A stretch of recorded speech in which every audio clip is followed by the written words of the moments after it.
Welcome to the Historic Zoning Commission meeting of April the 11th, 2022. I'd like to call the meeting to order. And our first item is to entertain a motion to approve the lengthy February the 14th, 2022 minutes that were transmitted electronically. I hope everybody's poured through those. And May I make a comment on that? certainly, So I hope everyone understands why I did not print those. I submitted those electronically Thank you. for obvious reasons.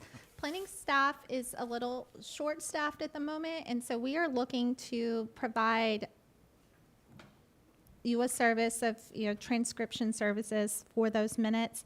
We're kind of working through that process. This was our first take on it.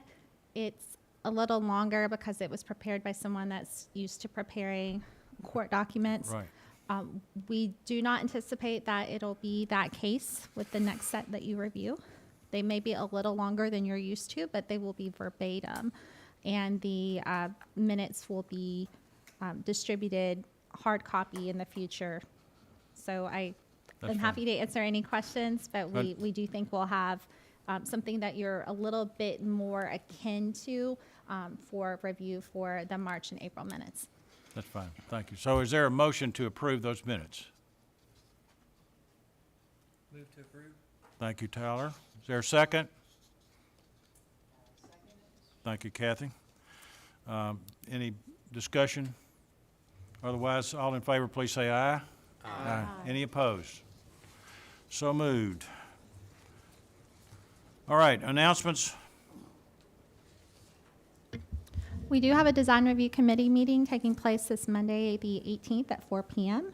I will send the agenda out to you Tuesday or Wednesday once it's finalized. We're anticipating 6 or 7 items. All right, thank you. Thank you.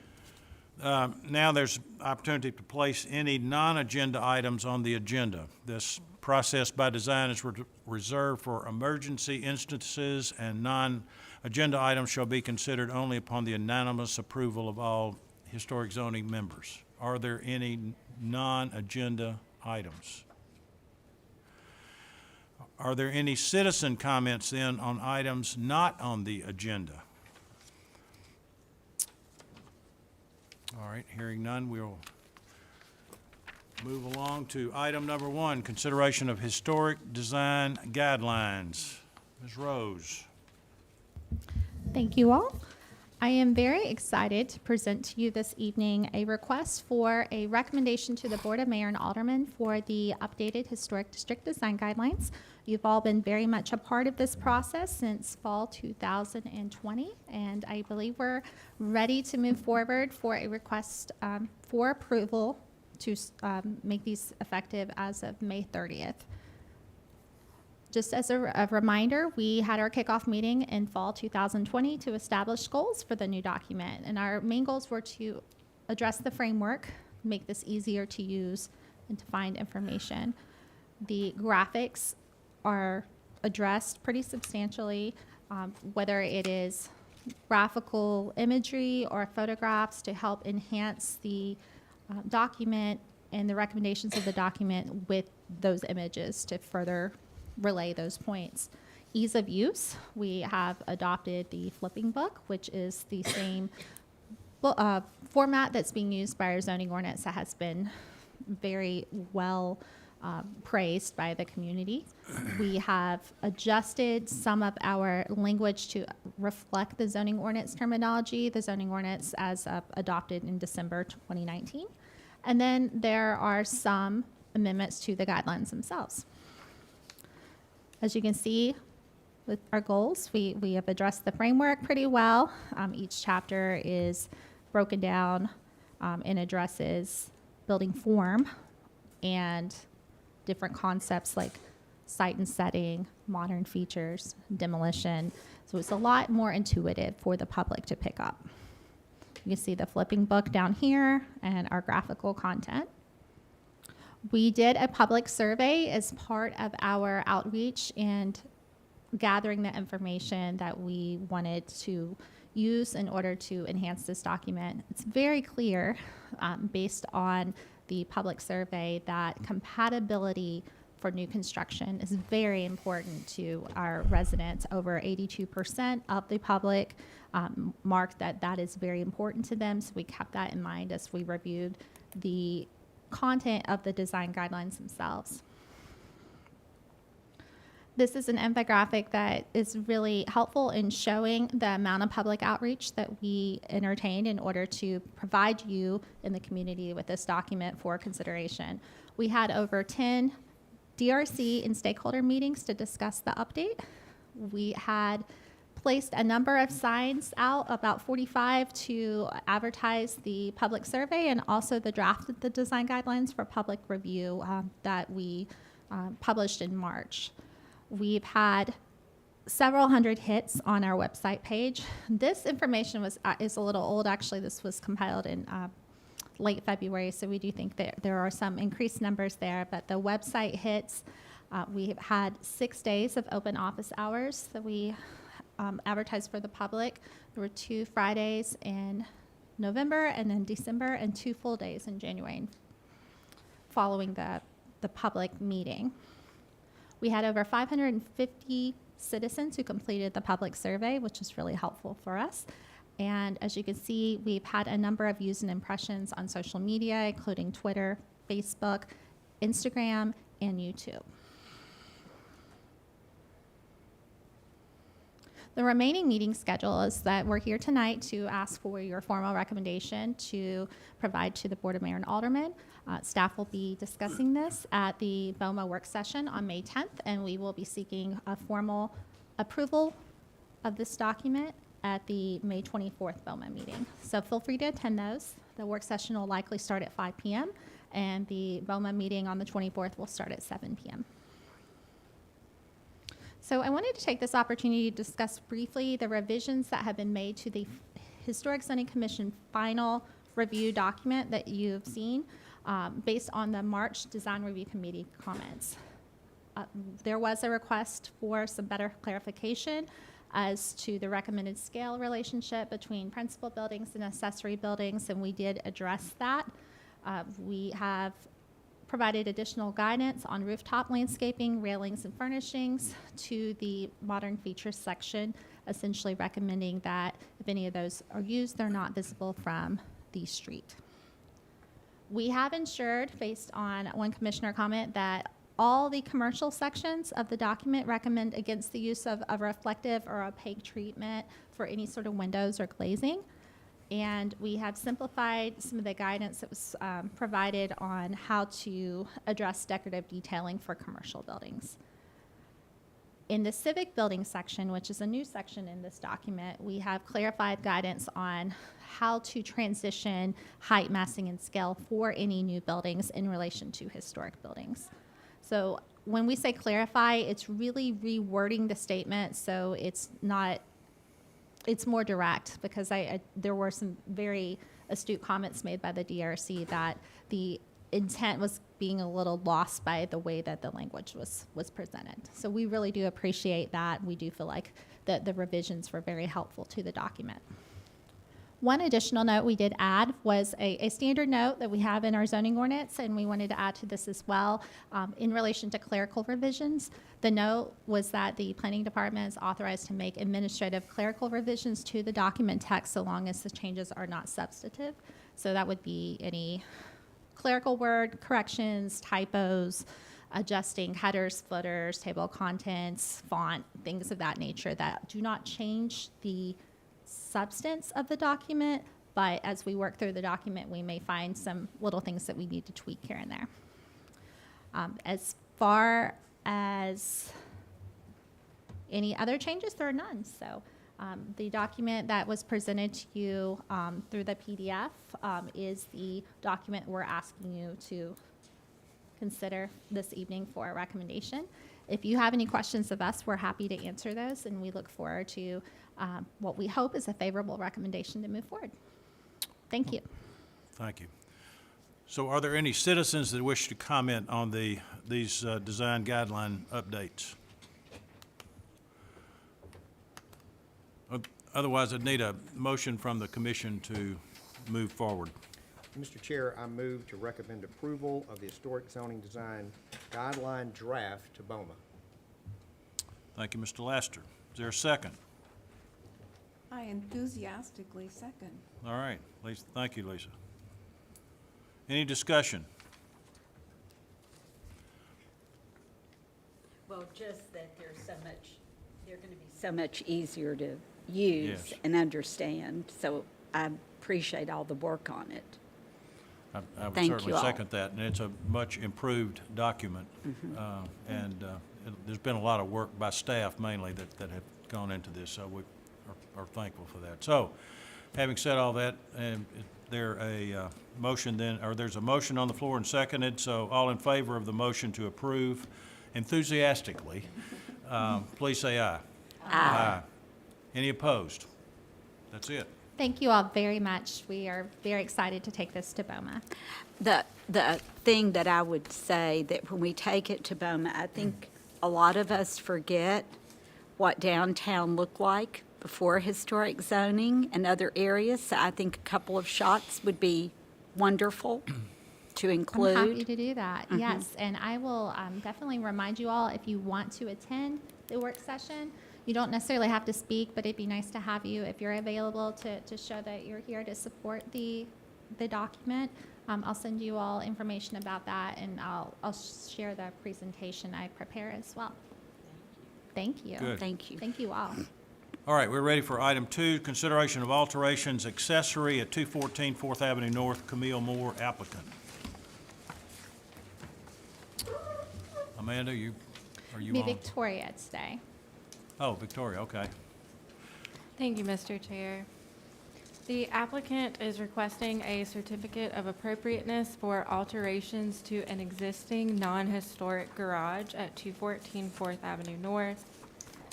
The applicant appeared before the DRC at its March 21st meeting. The one-bay lap-sided garage is located at the rear of the property at the end of an existing concrete drive, and a portion of the front facade of the garage is visible from 4th Avenue North. The proposed alterations include removing the existing garage door and placing 2 double-hung windows and a craftsman-style door on the front elevation, adding 3 sets of double-hung windows on the right elevation, which is interior to the lot, and adding 2 double-hung windows on the left elevation. The alterations also include placing HVAC units and an external water heater on the right and left elevations, which is appropriate per the guidelines as they will not be visible from street view. The applicant is proposing to use the same roof, gutters, and downspouts, and the lap siding for patch and repair will match the existing lap siding. The applicant has provided specifications for the windows and front door, and they do meet the guidelines for new windows. So it is recommended that the Historic Zoning Commission approve the alterations to the garage with the following conditions. The lap siding must match the existing in material and reveal, and the application must meet all of the requirements of the Building and Neighborhood Services Department prior to issuance of a building permit, and any changes to the approved plans must be returned to the preservation planner or the Historic Zoning Commission for review and approval. Thank you. Thank you. Please, I'm assuming that's Ms. Moore, so if you just identify yourself for our minutes, and then we'll move ahead. And anything else that you'd like to say about the application? And we just agree with all the recommendations, and we appreciate your consideration. And we love well, I've written notes, sorry, the attention to detail that y'all spend on our beautiful city. Thank you. Thank you. Thank you. Okay, are there any citizens who wish to comment on this application? Hearing none, like a motion from the commission. Mr. Chair, I move to approve with conditions a certificate of appropriateness for the alterations to the accessory structure at 214 4th Avenue North. Thank you, Mary. Is there a second? Second. Thank you, Tyler. All right, discussion. None? All right, we're ready to vote. All in favor of this, of the motion to approve, please say aye. Aye. Any opposed? Thank you. And thank you for a great presentation with these drawings. They Appreciate were it. very well Thank you. done. Yes, and if I may, I wanted to thank Miss Moore and her daughter Madeline. I've been working with them on and off for the past year as they've worked to learn more about accessory dwelling units, the standards that go along with that from a zoning perspective, and working through the Historic Zoning Commission process. They've been very easy and very responsive to work with, and I appreciate that. Thank you. I appreciate y'all. Thank you. Thank you. Thank you. Okay, we're ready for the next item. Item 3, consideration of addition, principal, and new construction accessory at 215 Lewisburg Avenue, 906 Studio Architects applicant. Thank you.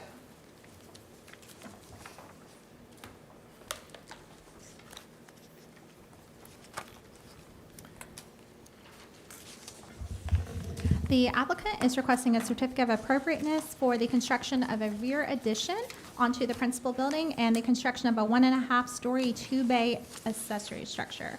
This item has been before the DRC a few times this year, and a portion of the application specific to the demolition of a carport, the removal of synthetic siding, and the removal of the rear porch were all approved by the commission at its March meeting. So the remaining portions of the application relate to the new construction. Okay, thank you, and thank you for, Wait a minute, she's not through. I'd like to give a recommendation, if Oh, you don't mind. I'm sorry, I sorry. paused a second.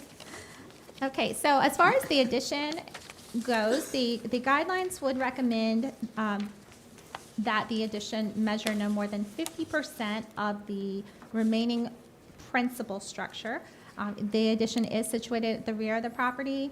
It has been modified to meet the recommendations of the DRC as far as the form, and the applicant has made some fenestration changes, including the right elevation windows, as you can see on the screen here. The windows have been altered. They were a bit smaller and did not have panes. The applicant has modified the fenestration pattern to be more consistent with that seen elsewhere on the building, and has also removed a previously rendered bay structure that was accommodating an internal fireplace. The applicant has revised the footprint slightly, but it still measures 58.3% of the remaining structure, which is not consistent with the guidelines, which recommend additions measuring no more than 50% of the historic structure. The materials as proposed are appropriate, and the applicant did also, as part of this proposal, want to entertain approval for a couple of windows being added to the existing historic building. You can see those on the left elevation. I'm going to show you the photograph of the existing condition so it's a little bit more clear. You can see the existing left elevation. There is what's a historic addition on the side of the building that has a blank facade. And a photograph you can see here. This is a historic addition. We do not know the exact age, but it has some age to it, and it's counted as part of the historic footprint of the building. If this were to be added at today's standards, however, a blank facade would not be recommended by the guidelines. It is a rather unique situation that the facade is blank and devoid of fenestration. So the applicant's proposing to add that. The guidelines recommend against adding windows to historic buildings if they are on primary or readily visible secondary elevations.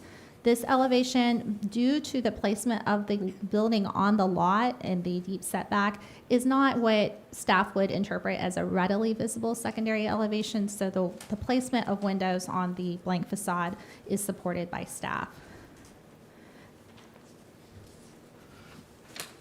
Moving on to the proposed garage, at the rear of the property, there is a garage that is proposed to be placed. Based on the DRC comments, the applicant has relocated the garage, so it is proposed to be 40 feet from the rear of the principal structure. It was previously set a good distance away from the structure, and so this is accommodating a DRC comment as well as a comment from a concerned citizen. The applicant has also deleted an upper story window from the front facade. The front facade is proposed, is shown here, and is instead utilizing what appears to have a vent function, or even if it's not functioning, it appears to be more of a vent look, and it helps diminish the appearance of the scale of the structure. The proposed materials include cementitious lap siding, carriage-style doors, composition shingle roofing, and standing seam at the dormer, and a stucco-coated CMU foundation, all consistent with the materials of the house, and the addition is proposed and consistent with the guidelines. The structure measures a 784 square foot footprint, which is much smaller than previously discussed by the DRC. And the garage is proposed to measure 1 foot 8 inches shorter than the principal building. Cumulatively, the lot coverage, because of the size of this lot, is only approximately 10.5%, which is definitely in the range of the guideline recommendation of 35%. So with that, I have two motions for the commission to consider. Because of the size of the addition as proposed, measuring 8.3% larger than recommended, it is recommended that the commission deny issuance of a COA for the addition. If issued a COA, all the windows must have historic profile and dimension and be presented to staff for approval prior to issuance of a building permit. And any other changes proposed to the approved plan would need to be submitted to staff or the commission for review and approval as well. As for the garage, it is recommended that the garage be approved with the conditions for the windows and any later potentially proposed alterations going to staff as well. Thank you. Amanda, two things. Just touch on again what has been approved already. Yes, I'm happy to do that. So this application, as viewed on IDT, does include a lot of things that have already been approved. What has been approved is the rear porch demolition, the carport demolition, and the existing historic buildings covered in, I believe, vinyl, some sort of synthetic siding, and that has been approved to be removed. Okay. Everything else is new construction and the windows on the left side of the historic building. Okay. The other thing for the minutes that show that Commissioner Josh Denton has entered the building. Yes, 515, item number 3. Yes. Thank you. Okay. Mr. Applicant, please identify yourself and any comments you want to make about the application as it stands now. Okay, thank you. Matt Smith, 906 Studio Architects. And to address the overage of the recommended guideline of 50% of new to existing roof, I believe that because of the size of the lot is 0.6 acres, with a lot depth of one side of about 372 feet, 336 feet on the other side, and of the location of the proposed garage structure behind the house, which minimizes any views from the street. I would ask for your consideration of approval based on these particularities of the site. When we first presented the design, I believe the percentage was just below 70%, 69% or something. And we've worked hard to bring that number down to where it's at now at 58%. And in discussing on the left side, the windows, the fenestration with Amanda, I think as long as those windows are sized to be egress windows, we can minimize the size of those windows as long as they meet egress requirements. One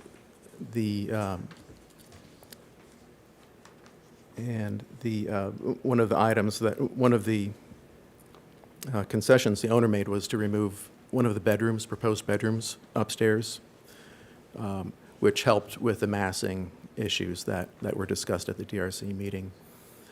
One of the other points that were made at the last DRC meeting was the possibility of reusing some of the windows from the sun porch that is going to be demolished.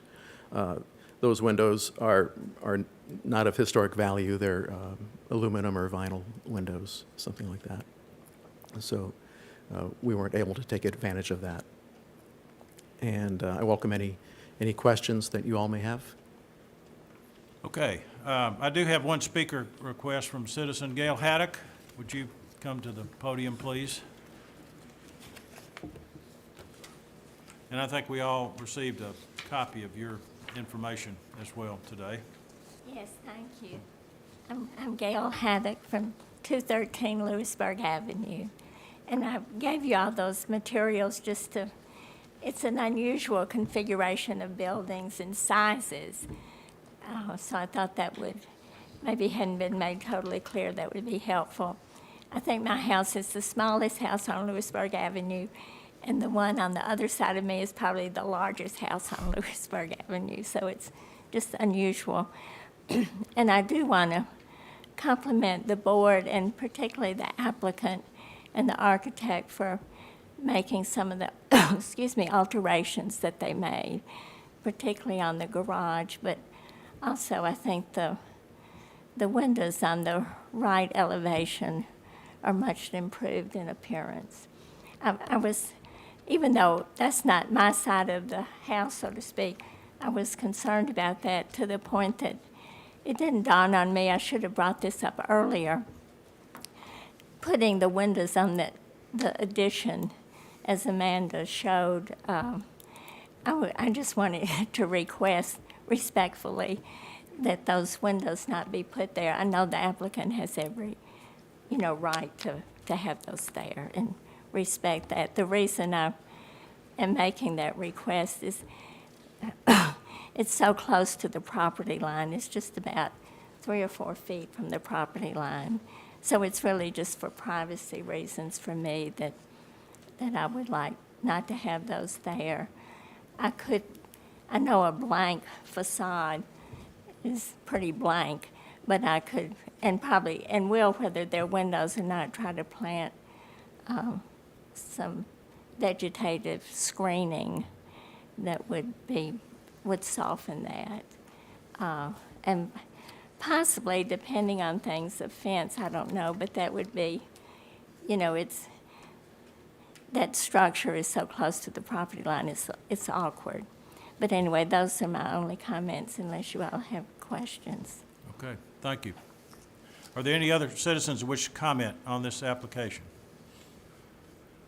Hearing none, we need a motion then from the commission. And just as a comment, Matt, on the addresses, I think her address, Ms. Haddock's address, is actually 213, which is the property just to the left. I'm directionally challenged.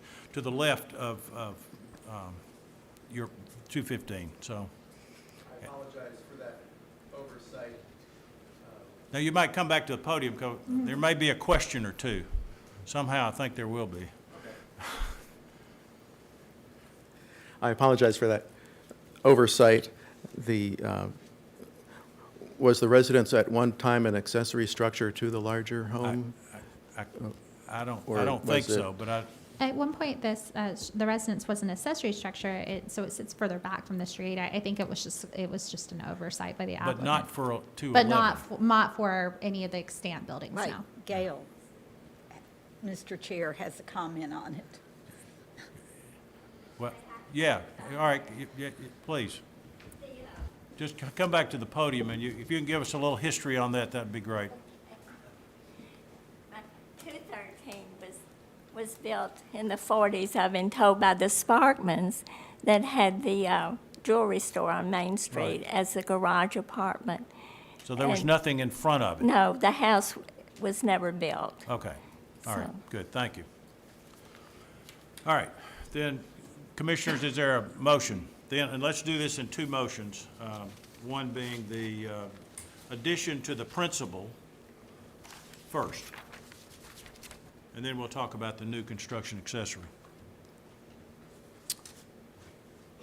So, is there a motion then on the principal addition? Mr. Chairman, Mm-hmm. I'll make a motion more for discussion purposes, because I'm not sure how I feel yet either. But I move to approve issuance of the certificate of appropriateness for the proposed addition to the principal building based on staff analysis and against the recommendation of staff dated April 11th, 2022. All right, so you're going against the recommendations of staff, so we need a reason that you would go against the addition for recommendation of staff. And I think considering that the lot is quite large, I don't have necessarily a problem with the overage in square footage. And I think we discussed that at DRC, that it seemed specific to this lot that an overage was maybe warranted. And we can discuss that certainly. And I'd like to hear more about the windows after the motion, so I do have some questions on that. But All right, is there a second to Tyler's motion? I'll second that, Mr. Chair. Thank you, Brian. All right, discussion. I do want to add, just before the discussion, that the applicant's proposing that location to be a bedroom. So if it is to serve as a bedroom, it would be required to have an egress window. An egress window on a lower floor for a residential building would require a 5 square foot opening. So if you're thinking about a double hung window, that means the bottom sash would have to open up to allow for a 5 square foot opening. Okay, It so- doesn't necessarily have to be a double hung, but the applicant's proposed double hung in keeping with what's elsewhere on the building. So I just wanted to clarify that if windows are to be removed, that would remove the bedroom function from that portion of the building. Well, Mr. Chair, I would support the windows just because they need them, and I think there's other ways to address privacy. Okay. Is there a comment? Who else has got comments? And to the windows, and maybe our codes official, I forget your name, I'm really sorry. Randall. Mr. Tosh. I think it's my understanding that historic buildings, the egress, if it was a bedroom before, are grandfathered in. Is that true? If the use hasn't changed? If the use hasn't changed, then we would, if it was previously a bedroom, then we would not bother the windows. If this is a newly created sleeping room, Right. The Then- building was there, but it wasn't a bedroom. correct. If Okay. it's being a newly created, then we would enforce the requirement for Understood. the emergency escape opening window. Perfect, okay. Can I ask a question on that? Aren't there already windows on that portion, just not on the side? Maybe I'm misreading the It's on plan. the front, but they're Yeah, not on the big front. enough. I'm They're- happy to show Yeah. the photographs to help clarify. So the existing conditions, this is the left side, Right, and you can see there are no windows there. When I say left, this is the front, it's the side of this portion. right. Okay, and the applicant is proposing to add windows there as rendered here. Sure, but I guess what I'm saying is that existing portion of the structure, at least in the plans on page 6, looks like it already has existing windows facing Lewisburg Avenue. If I may address that? Yes, sir. No. We have, I don't think I follow. This is the existing conditions on the page. This is the left side. so, I'm saying look at the front of the home facing Lewisburg Avenue. Yes, there are windows facing Yes. forward, Right. yes. Would those meet the ingress egress requirement for a bedroom? I have, since those are older windows, I would need to go out and actually measure the size when those windows are open, and make that determination, which I have not done yet. Okay, is there a window on the back as well of that room? It looks like maybe there is, but I could be, it looks like there are 3 existing windows. Where the new additions go. I don't think so. What page are you looking at? I'm looking at page 6. And I see, That addition hits in the middle of the window. Well, on page 5, there are 2 windows on the front left portion and 2 windows on the existing left side in the front. that's right. And then if you look at the back, there is, maybe that's a new window being added, but facing the back of the home, in that same room is a window. So as I see it, there are 3 windows in addition to the 2 that are proposed for the side. And I guess my question is, if we're being asked to allow the windows on the side of the home because of an ingress egress concern for a new use of that room, we ought to know whether they're really required or not. It wasn't brought to staff's attention that those may be required for egress until this evening. I'm just noting that an egress window would be needed, and those windows as existing may not meet that. We would need additional information from the applicant in order to make that determination. Staff's review of it is not based on egress. It's based on the guidelines noting that additional windows should be put on lesser visible elevations and should be complementary to the fenestration pattern found elsewhere on the building, and staff believes that is the case here. Okay.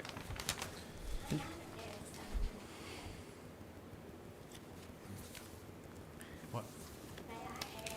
No, ma'am. Let me,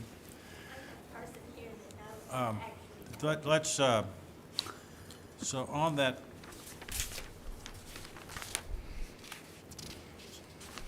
so is it for sure that there is a window on that back left side, as Mr. Denton just said? I'm not, I didn't, It's on this demo plan right there. yeah, I mean, There is, But if there you were- look at page 3, you can see that window that's to what the I was, rear. that's Yeah. what I was looking for, the photograph. Well, I made my comment thinking that I see it. the egress was needed.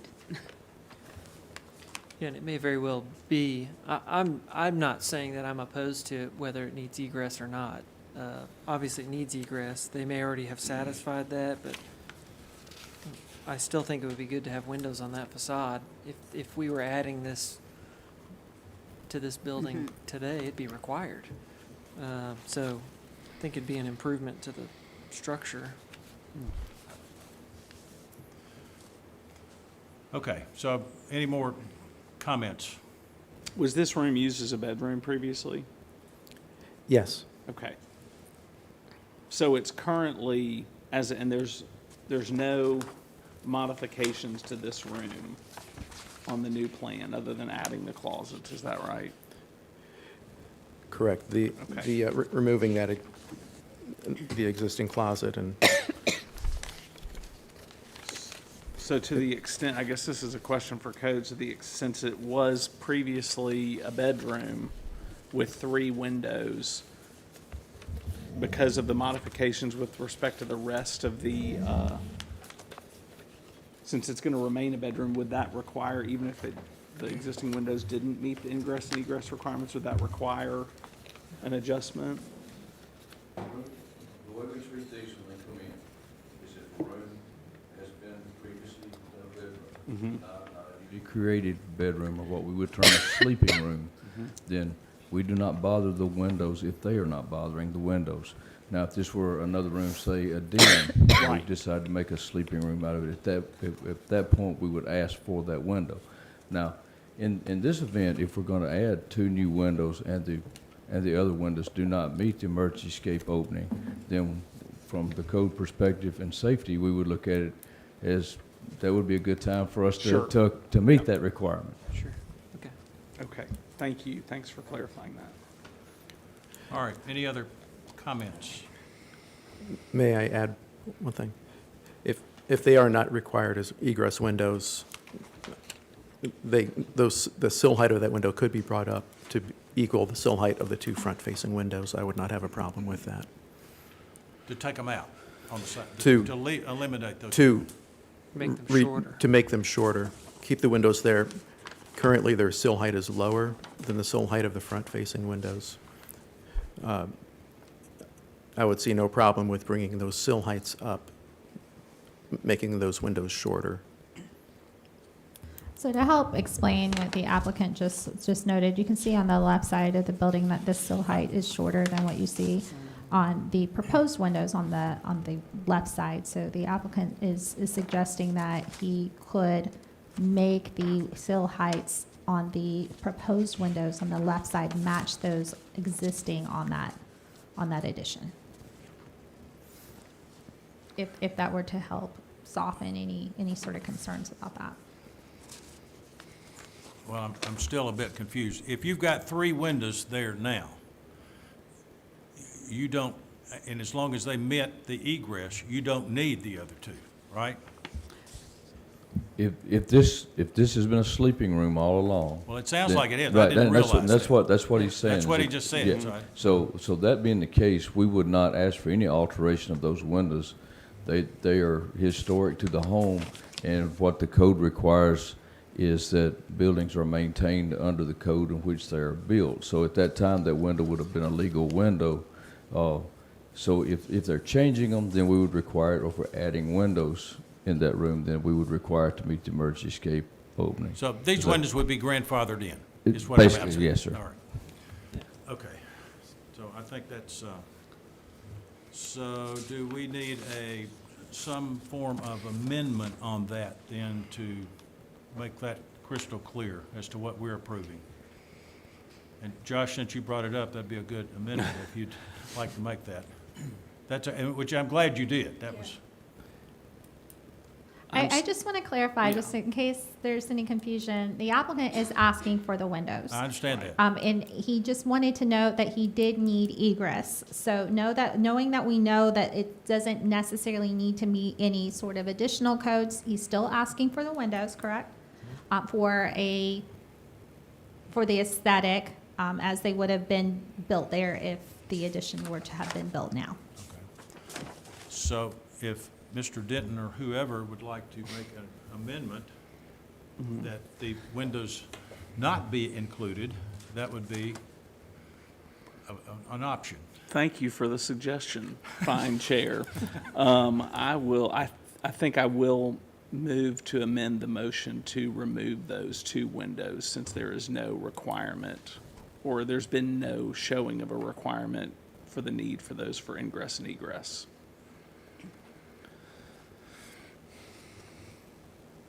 Or is there a second to that amendment? I'll second. Thank you, Lisa. Discussion on that, on the amendment.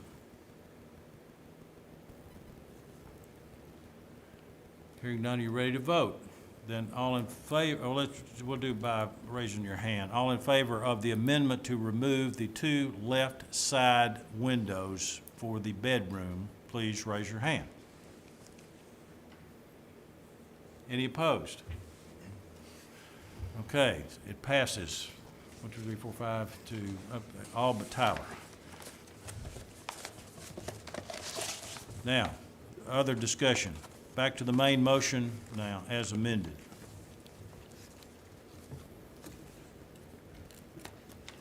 I have a point of clarification in the motion. I think it was made to issue a COA for the proposed addition against staff's recommendation dated April 11, 2022. And I just want a point of clarification. I understand the rationale on Part A, which is the size exceeding the 50%. Does the motion include the requirement B and C under the staff recommendation? Because I just want to make sure if we're voting to grant the motion, we're covering B and C, which is the windows having a historic profile and dimension, and then meeting all the requirements of Building and Neighborhood Services Department. I'm abbreviating, but that's, I just want to make sure that's Yeah, clear. Yeah, I would say that, I think. Yes, is the yes, intent. absolutely. Okay. All right, so we've got a motion, and is there any other discussion then? Questions? No, I would just say that the coverage of the lot, I would just reiterate that point, that it's a very large Yeah, lot. large lot, yeah, and Tyler made that clear, I think, in his motion. Right. Okay, then we're ready to vote, I think, on the motion to approve the principal addition as amended, which the amendment, again, being removing the two left side windows shown on the drawing for the left side bedroom. So all in favor of that motion, then please say aye. Aye. Any opposed? Okay, now we're ready for the accessory structure. Amanda, did you have anything else on the accessory structure? Yes, just a Okay. moment. No, I believe it was just the recommendation. To Did I approve it. discuss it? Yeah. Yes, No. I did discuss it being 1 foot 8 inches shorter than the principal structure. It's located 40 feet to the rear of the principal structure as opposed to the previous, I believe, was 120 so feet away. It has a window removed from the front elevation to help reinforce its subservient use and appearance to the principal structure. And the applicant has made the footprint 724 square feet, which is less than what was previously discussed at the DRC. So it is recommended that it get approved with the conditions that the windows meet historic profile and dimension, return to staff for review and approval, and any other changes come to staff or the commission for review and approval as well. Okay. Matt, did you have any comments on the accessory structure? I mean, there's been a great modification over time here. Made the modifications in response to DRC comments and hope that they satisfy the requirements and I think they address your suggestions that you made. Okay. Is there a motion then from the commission? Mr. Chair, I move to approve with conditions a C of A for the construction of the accessory structure. Or is there a second? I'll second that. Thank you, Josh. Discussion? Kathy? And that would include the conditions listed? Yes, yeah. I'm assuming, I say that. Mr. Lasser, I'm assuming the It conditions is, would apply. Definitely. All the conditions of staff. And I would like to say to the applicant that thank you for working with the board and the design review. I think what we're seeing here is much in keeping with what you might see in the historic neighborhood with the dormers and other things. So I think been a lot of some good progress. Thank you. And yeah, thank you for working with us on that. Appreciate it. All right. Thank Any other comments? All in favor then of the motion to approve, please say aye. Aye. Any opposed? Thank you. Done. Thank you. Thanks.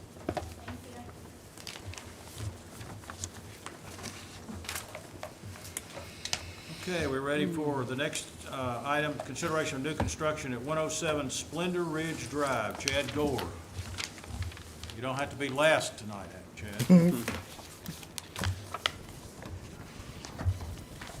Thank you, but I don't mind at all.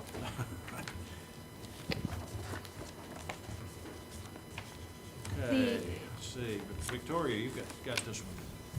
Thank you, Mr. Chair. The applicant is requesting a certificate of appropriateness for the construction of a two-story principal structure with garage at 107 Splendor Ridge Drive, which is Lot 2 in the Splendor Ridge subdivision. This item appeared before the DRC at the March 21st meeting, and the applicant responded to DRC comments by aligning the windows on the first and second floors on the right elevation after the material break, and then also adding a 4-inch fur in the wall at the material break on the right elevation by the kitchen.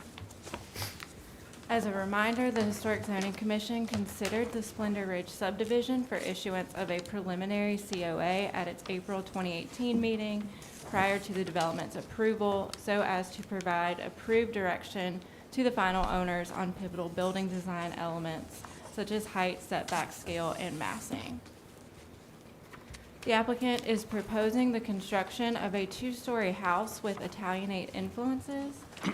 The two-bay garage is recessed approximately 66 feet from the front facade.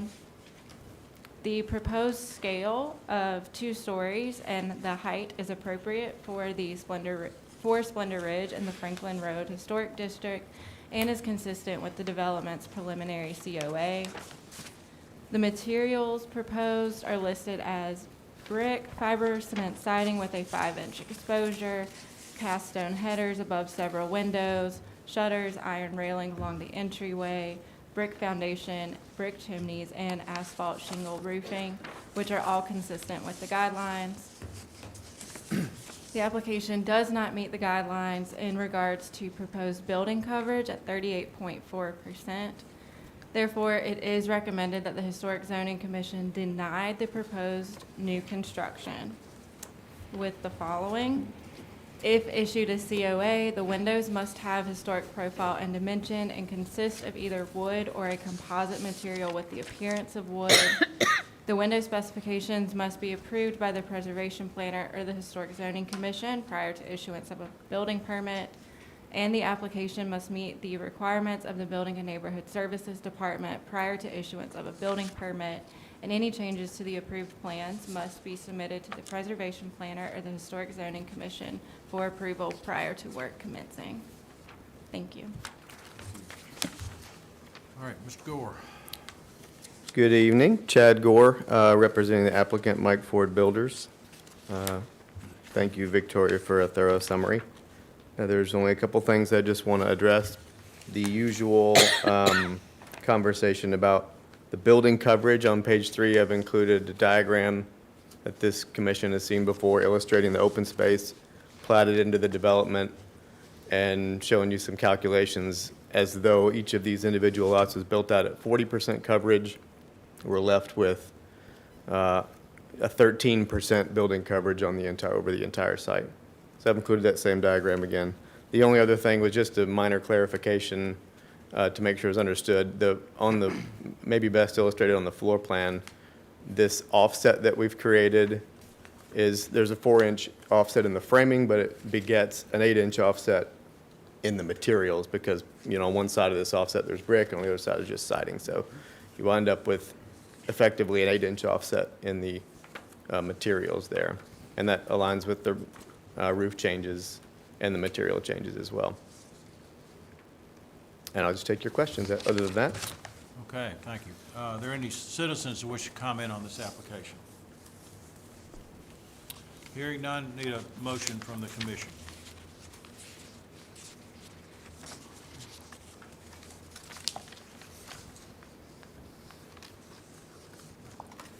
Don't everybody speak at once. I'll make a motion. Thank you. I move to approve issuance of a certificate of appropriateness for the proposed new construction at 107 Splendor Ridge Drive based on staff analysis and recommendations dated April 11th, 2022. And the reason for recommending approval instead of denial, as was staff's recommendation, is because the percentage in building coverage that exceeds the guidelines is consistent with the rest of the development, and also it allows for the green space that is plentiful, I think, in this development as well. Thank you. Is there a second? Second. Thank you, Tyler. Discussion.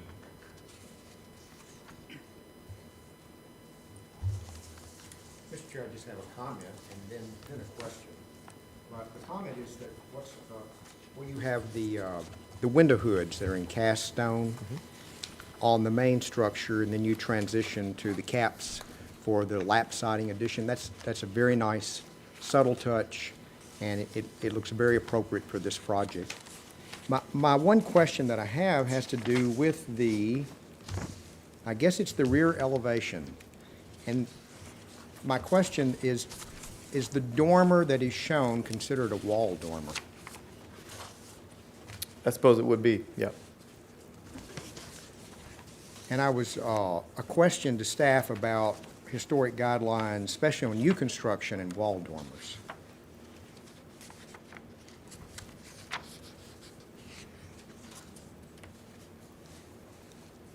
The guidelines would, I don't believe, speak to a wall dormer on the rear elevation because this garage is attached. So the proposed guidelines that I brought to you this evening for consideration by BOMA next month will comment specifically on dormers being recommended to be roof dormers and not wall dormers for both principal and accessory structures. If I recall correctly, the current document does not speak specifically to dormers on principal structures needing to be that, but rather to accessory, because this is a semi-detached accessory. It is a part of the principal structure, and so that was not something that is covered by the guidelines. although it would be if it were detached, technically, yes. Thank you. Any other comments? Mary? Just if the applicant could comment on the necessity of that. Of the dormer on the Of that- rear? Of that dormer at all? No, just if it could be raised. Oh, it could be raised. This particular solution has been employed out there before, but I do think that if we just stretched the gable over those windows instead of it being a dormer, then we would just alter the roof shape and it would no longer be a dormer. So the roof shape as proposed gives the appearance of a 1.5 story. Right. What Mr. Gore is proposing, if I understand correctly, will probably give it more of a 2-story scale appearance than what the applicant's proposing here. Is that fair to say, Chad? Yeah, I mean, it would look a little bit like this, like the side does. Yes. And so in this case, commenting on the fly here, I think staff would recommend it being maintained the way it is as opposed to altered. But that's certainly up to the commission to make that consideration. Okay, any other comments? Ready to vote then for a motion to approve. All in favor then, please say aye. Aye. Any opposed? Chad, thank you. Thank you.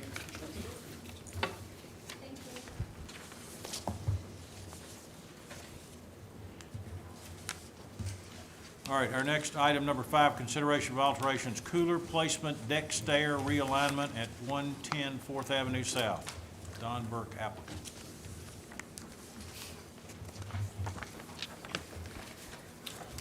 The applicant is requesting a certificate of appropriateness for a deck stair realignment and placement of a cooler.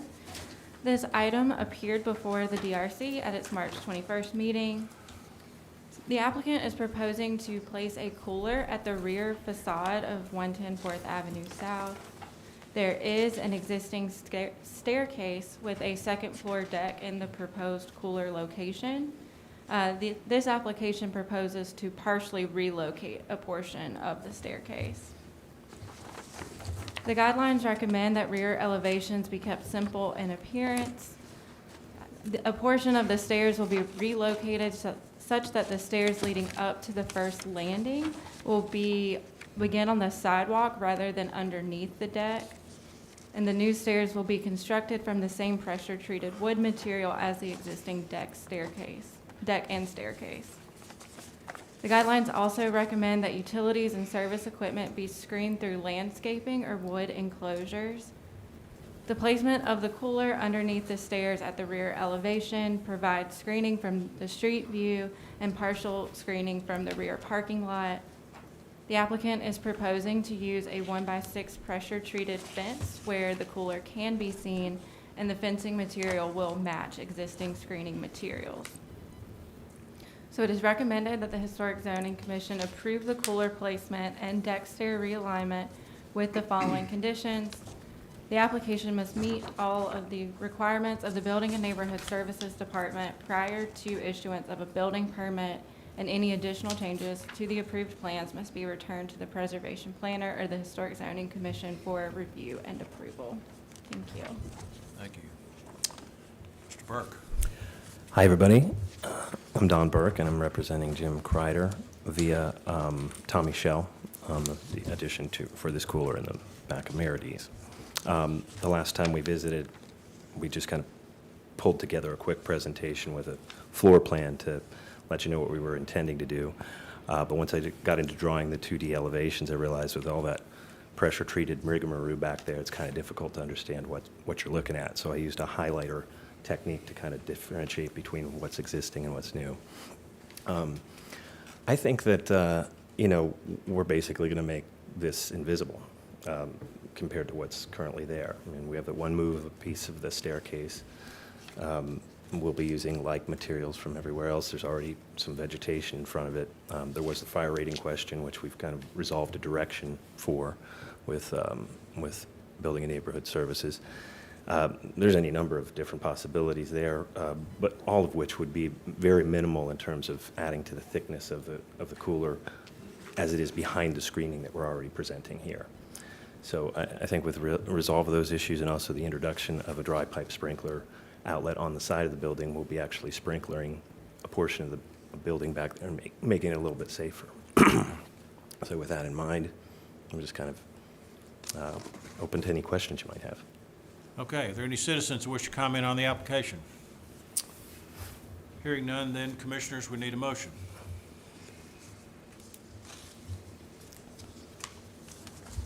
Mr. Commissioner, Kathy? I make a motion to recommend approval. Oops, what's on the thing?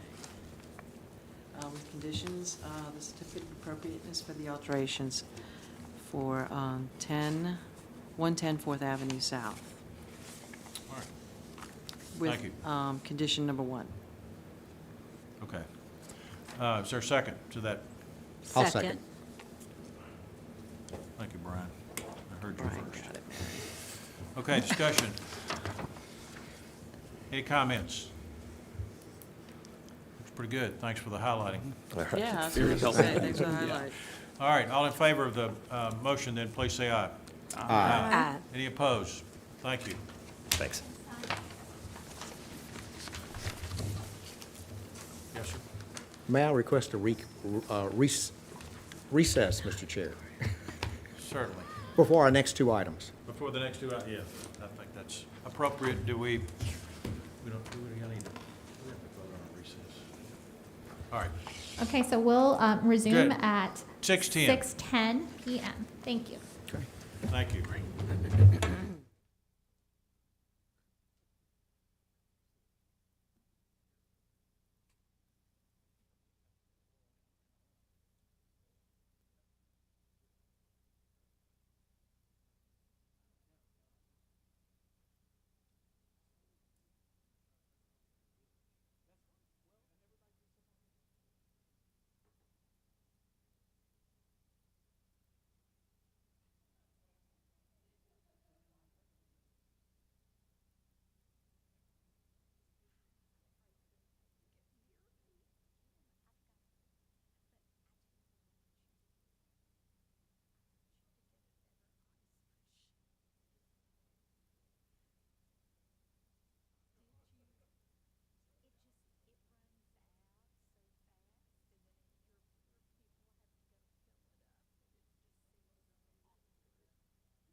6:11. On my screen, it says 6:09. Well,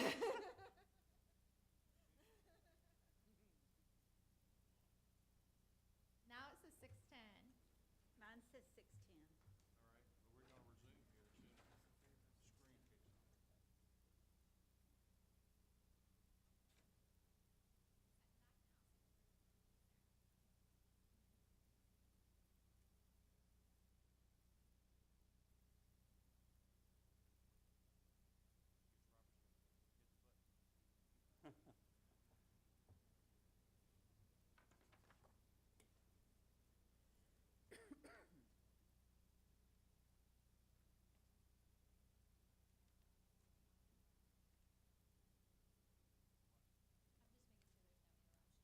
on. Okay, we're ready now for consideration of partial demolition, principal alterations, principal roof line siding, windows, relocation accessory, new construction accessory at 324 3rd Avenue South.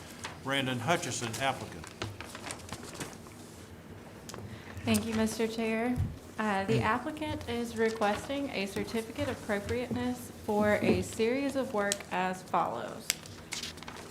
On the principal building, the partial demolition of a non-historic addition, alterations of the existing addition roof line, alteration of windows, and the removal and replacement of synthetic siding with lap siding. On the existing outbuilding will be the relocation of the historic outbuilding and the partial demolition of an addition to the historic outbuilding. And then finally, a new accessory structure, so the construction of a one-story, three-bay accessory structure. This item appeared before the DRC at its November 2021 and February 2022 meetings. Now, there are several aspects of this proposal, so we're going to go over each part kind of like building by building. Starting with the principal, then the historic outbuilding, then the new accessory structure. So for the principal building, the applicant is proposing a partial demolition. And the proposed partial demolition consists of the removal of rear additions measuring about 367 square feet. The additions proposed to be removed include a screened-in porch and a smaller addition that was added to a historic addition on the rear. The guidelines recommend against the demolition of historic buildings or structures. And while the exact ages of these additions are unknown, the removal of the additions would not adversely affect the district's historic character. Also on the principal building, the applicant is proposing some alterations. The removal of synthetic siding is appropriate in light of the guidelines.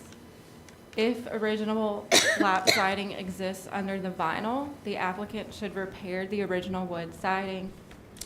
The applicant must minimize replacement of wood siding to elements that are so severely damaged that replacement is the only option, with no more than 25% of a facade's total square footage being replaced unless significant deterioration can be demonstrated. And per the guidelines, any new lap siding should have an exposure that is consistent with historical equivalents. The applicant is also proposing to alter the fenestration pattern on the front elevation with 3 new windows and window openings that match the windows that are seen on side. So you can see on the screen here, this is the existing house condition, and you see these existing 3 windows. Now I'm going to go to the proposed configuration right here. Thank you. The windows appear to be non-historic, so the replacement of the windows themselves is appropriate. The guidelines, however, recommend against the creation of new window openings on primary elevations.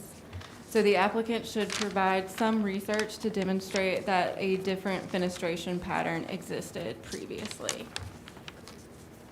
And then finally, the applicant is proposing to alter the roof line of the historic addition by raising it 24 inches. The applicant has noted that the roof will remain at least 12 inches below the ridge line of the historic building.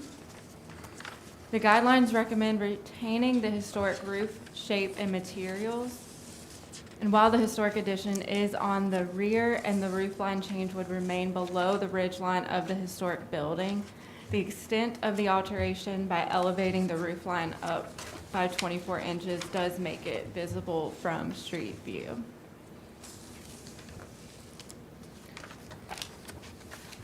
So, Mr. Chair, we have a number of motions associated with this project. Ms. Hensley just covered alterations to this building, specific to partial demolition, a roof line alteration, and then the windows and synthetic siding. There's also consideration of addition. She can discuss now, or we can discuss that later, Let's whichever you go prefer. through that. Okay. Number 3. Okay, And then we'll stop there and deal with the accessories separate. Okay. So let's Great. deal with the main house first, and I think this group can cover the main house. Okay. sounds good. Thank you. So the applicant is proposing an addition to the principal building. The addition is proposed to be located on the rear of the historic building, and it's approximately 30 inches inset from the existing house, which is consistent with the guidelines. A covered porch will connect the historic addition and the new addition. And the applicant did respond to the DRC's recommendation to not intersect the roof of the porch with the salt box roof line of the historic addition.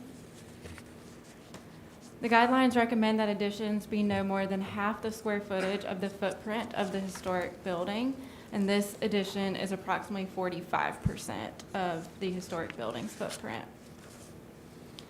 The applicant has indicated that the addition will consist of a lap siding that will match the siding on the historic house. Currently, the house has synthetic siding. If original lap siding still exists under the vinyl, the applicant should repair that original wood siding. And then per the guidelines, the new lap siding should have an exposure that is consistent with historical equivalents. Why don't you stop there and then you give your recommendations for those 3 items, 3 areas. Okay, thank you.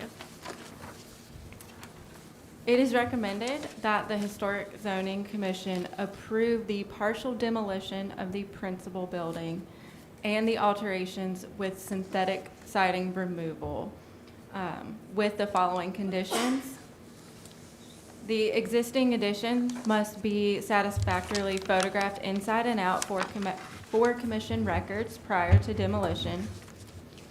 If wood siding exists underneath the synthetic siding on the principal building, the applicant must minimize replacement of wood siding to elements that are so severely damaged that replacement is the only option, with no more than 25% of the facade's total square footage being replaced unless significant deterioration can be demonstrated.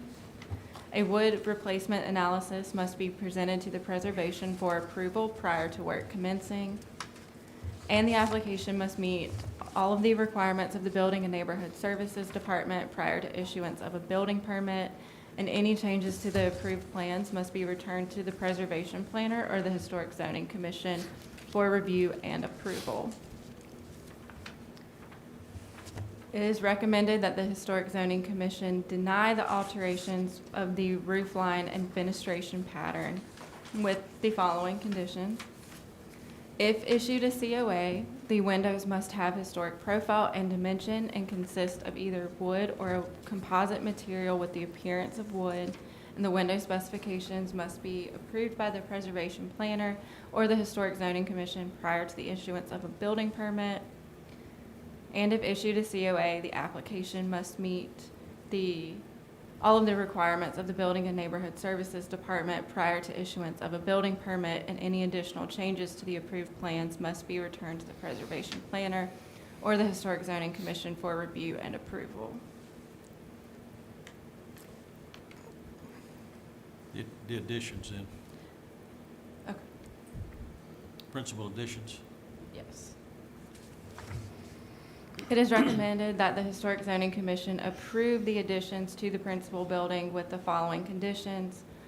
The new siding must match the siding of the historic portion of the principal building in reveal, and the siding must be approved by the preservation planner or the Historic Zoning Commission prior to the issuance of a building permit. The windows must have historic profile and dimension and consist of either wood or a composite material with the appearance of wood, and the window specifications must be approved by the preservation planner or the Historic Zoning Commission prior to issuance of a building permit.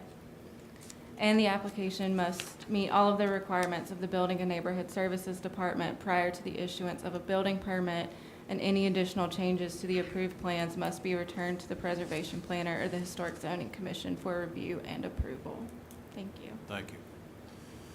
All right, Mr. Hutchison, I presume. Yes, Brandon Hutchison. Thank you.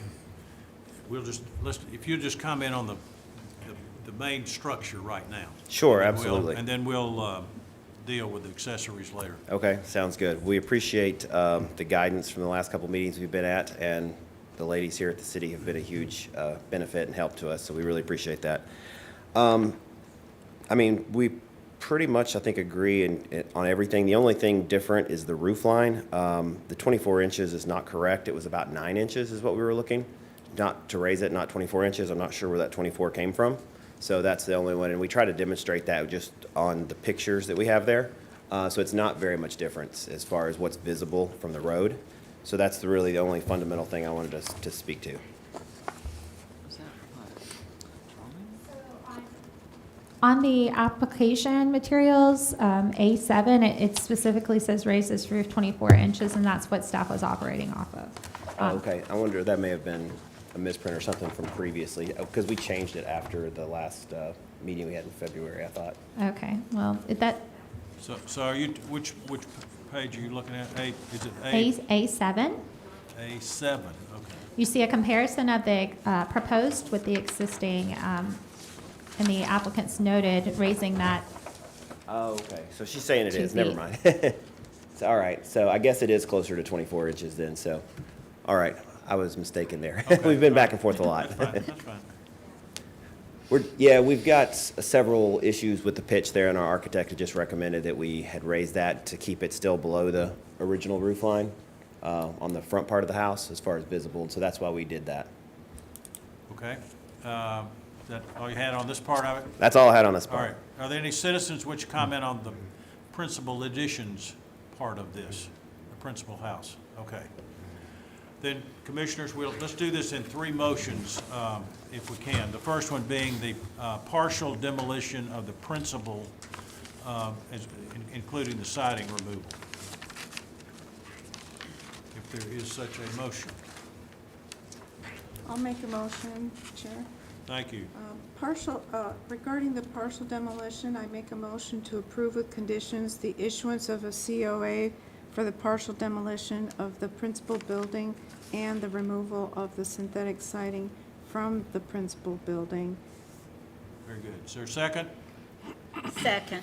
Thank you, Mary. Discussion. Excuse me, can I add something to that motion? Sure.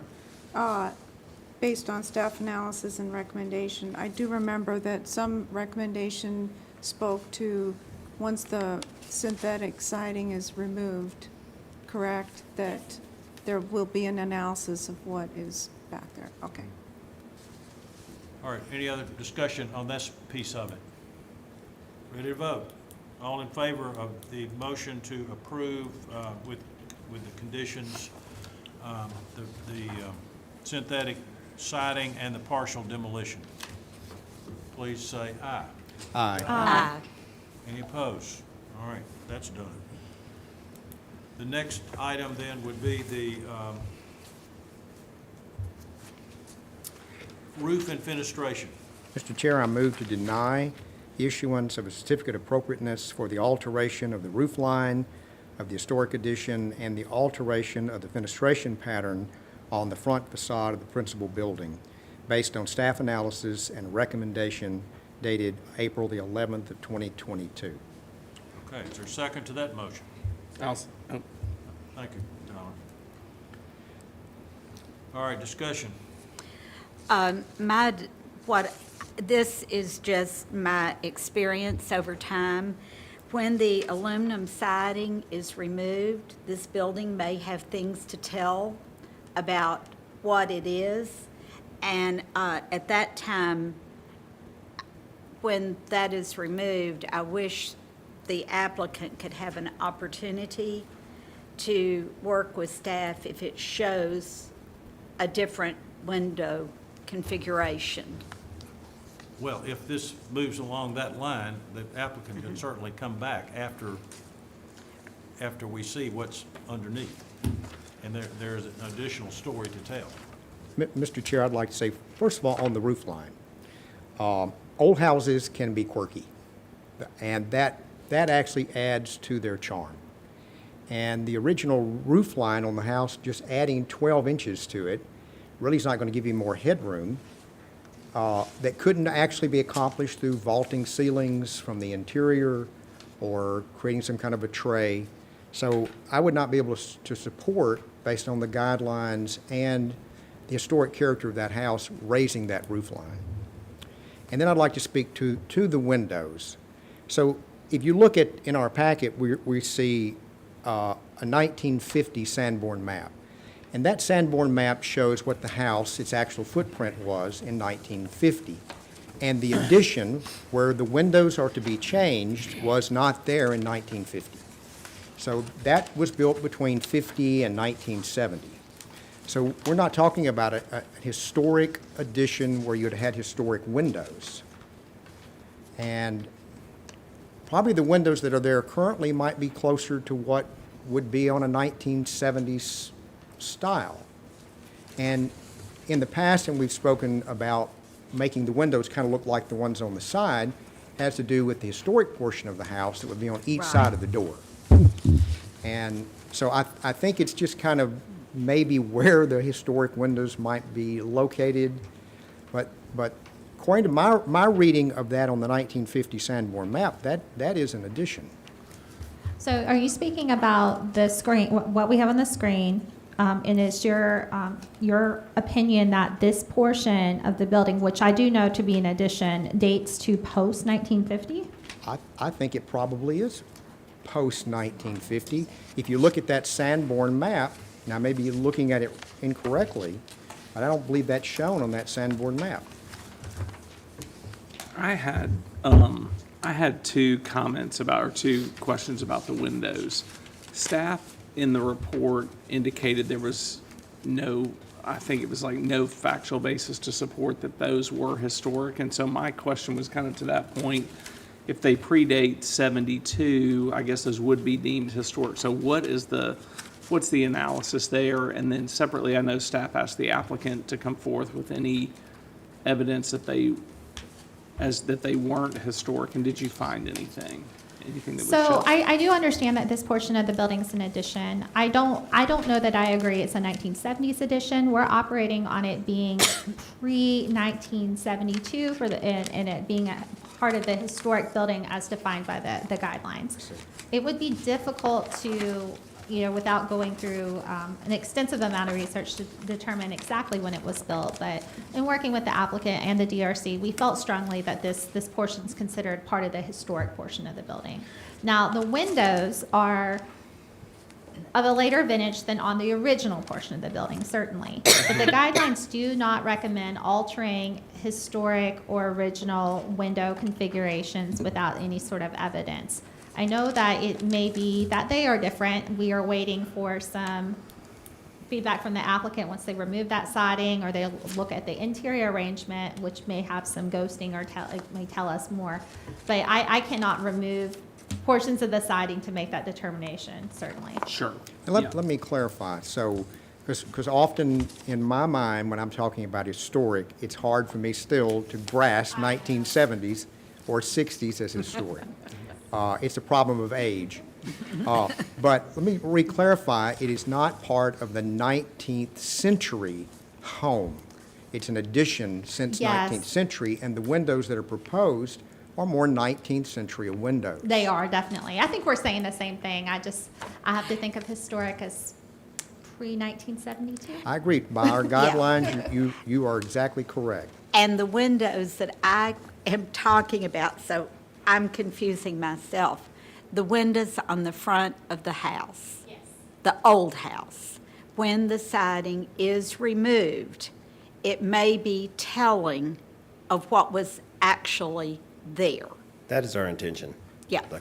For sure. And even if you do demo on the interior with the stud walls, I think you'll find I do. evidence of where it used to be. Sure. Right. Okay, any more discussion? We've got a motion to deny the roof change as well as the fenestration change. Is there any other comment? Ready to vote? All in favor, please say aye. Aye. Any opposed? All right, we're ready for the next piece, and that is the additions to the principal. Motion on that.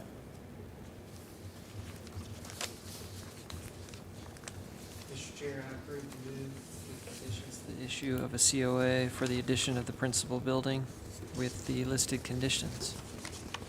Okay, Tyler, motion to approve, is there a second? Second. Thank you, Brian. Discussion.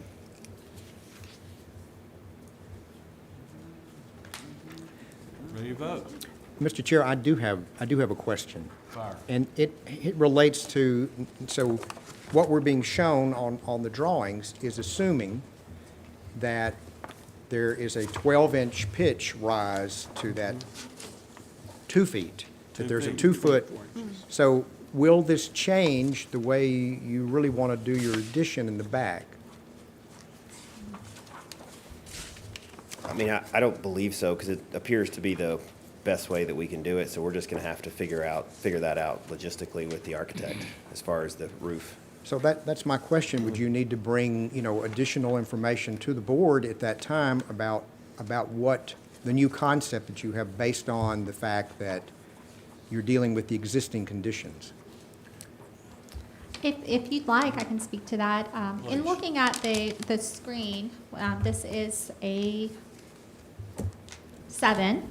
I believe that if the commission does approve the addition, sans the roof line alteration that was just denied, that staff would feel comfortable reviewing that with the applicant to ensure that the intent of the commission's approval or denial is met prior to moving forward with construction drawings for a building permit. If for some reason staff looks at it and does not feel comfortable with that, we would advise the applicant to come back to the Yeah. commission. That Yeah, makes I sense.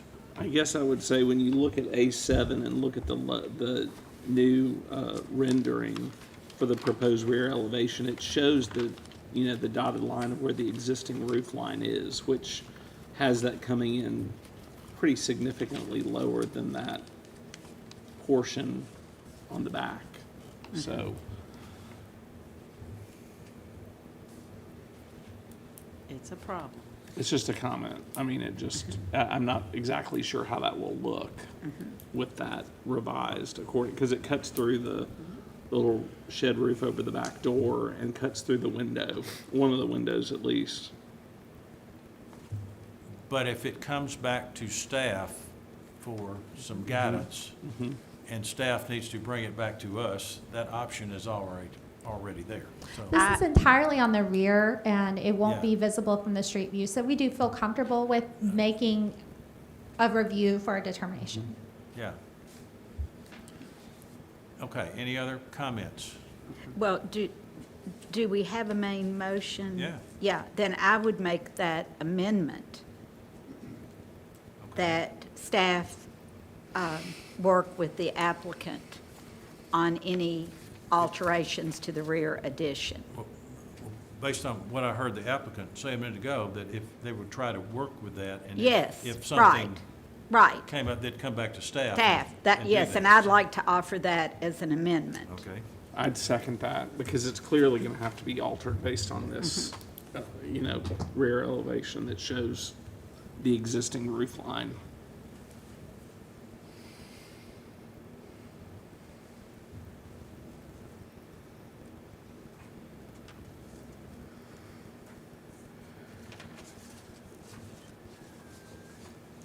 all right, work with staff to resolve any issue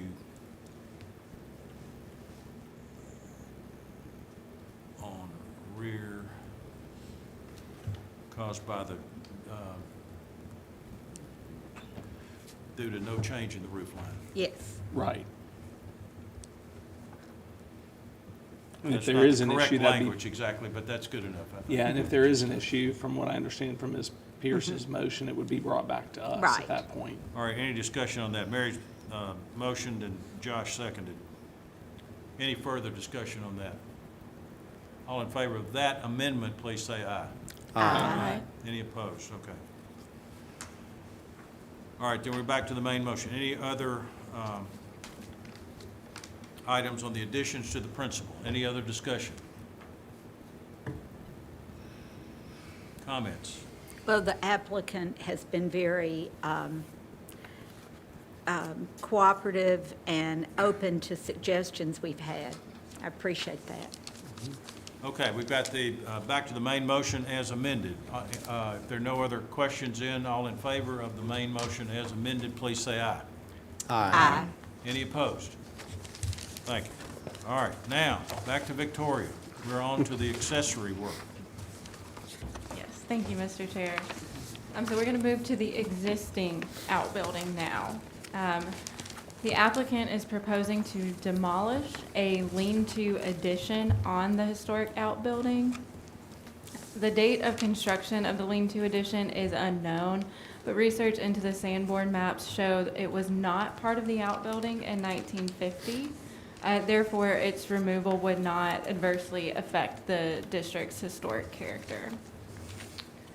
The applicant is also proposing to maintain the historic outbuilding on the property, but at a different location. The relocation will be at the back of the property so that a driveway can be located at the rear.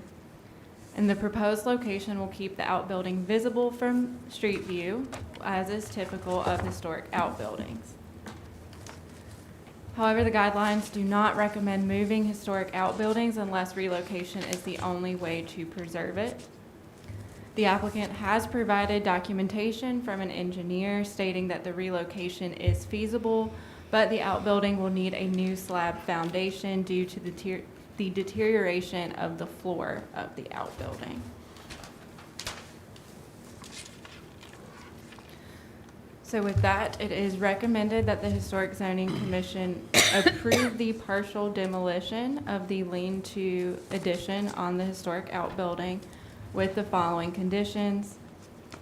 The existing lean-to addition must be satisfactorily photographed inside and out for commission records prior to demolition, and the application must meet all of the requirements of the Building and Neighborhood Services Department prior to an issuance of a building permit, and any additional changes to the approved plans must be returned to the preservation planner or the Historic Zoning Commission for review and approval. And it is recommended that the Historic Zoning Commission deny the relocation of the accessory, or of the historic outbuilding with the following. If issued a COA, the foundation elements must be approved by the preservation planner or the Historic Zoning Commission prior to an issuance of a building permit. And if issued a COA, the application must meet all of the requirements of the Building and Neighborhood Services Department, and any additional changes to the approved plans must be returned to the preservation planner or the Historic Zoning Commission for review and approval. Thank you.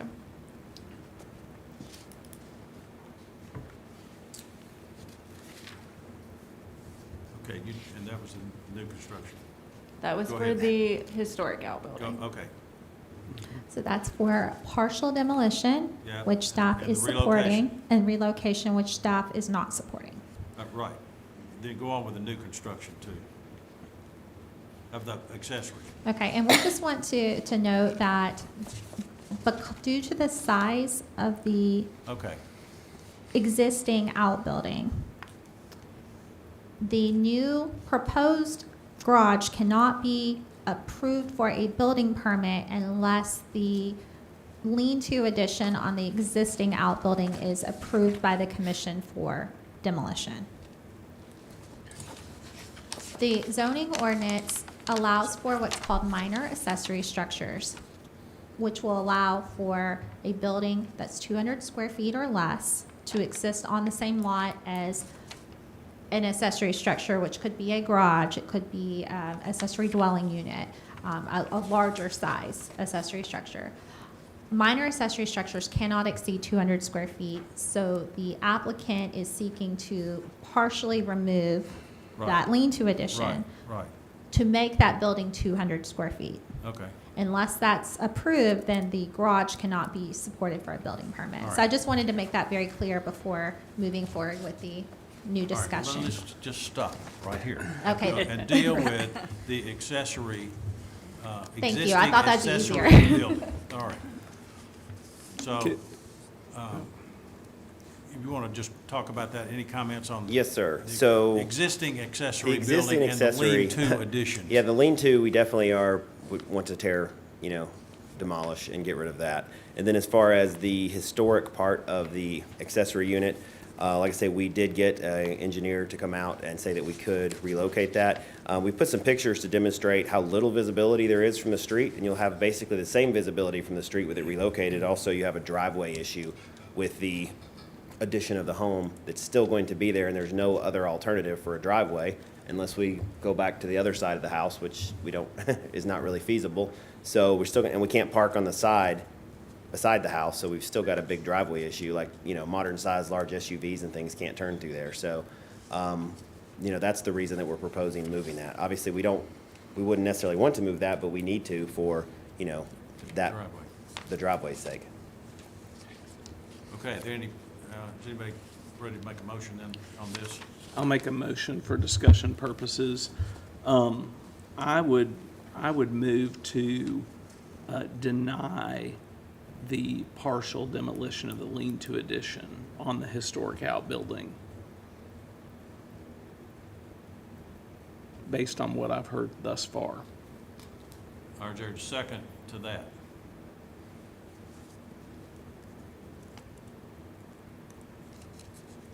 Do we have an age on the lean-to? It is not on the 1950s Sanborn It's not? map, so we don't have an exact age, but we know it's not, it is an addition to that outbuilding. That outbuilding greatly exceeds it in age. Gotcha. I do have a photograph that we can show if you want to see it a little better. It's not a full photograph, but you can see that here, and it's partially collapsing. There's another picture that I've got There's a here. picture. Oh, here, sorry. Yeah, there you go. There you go. There. All right, we don't have a second to this motion then, so we'll move on to another motion. Not hearing a second to that one.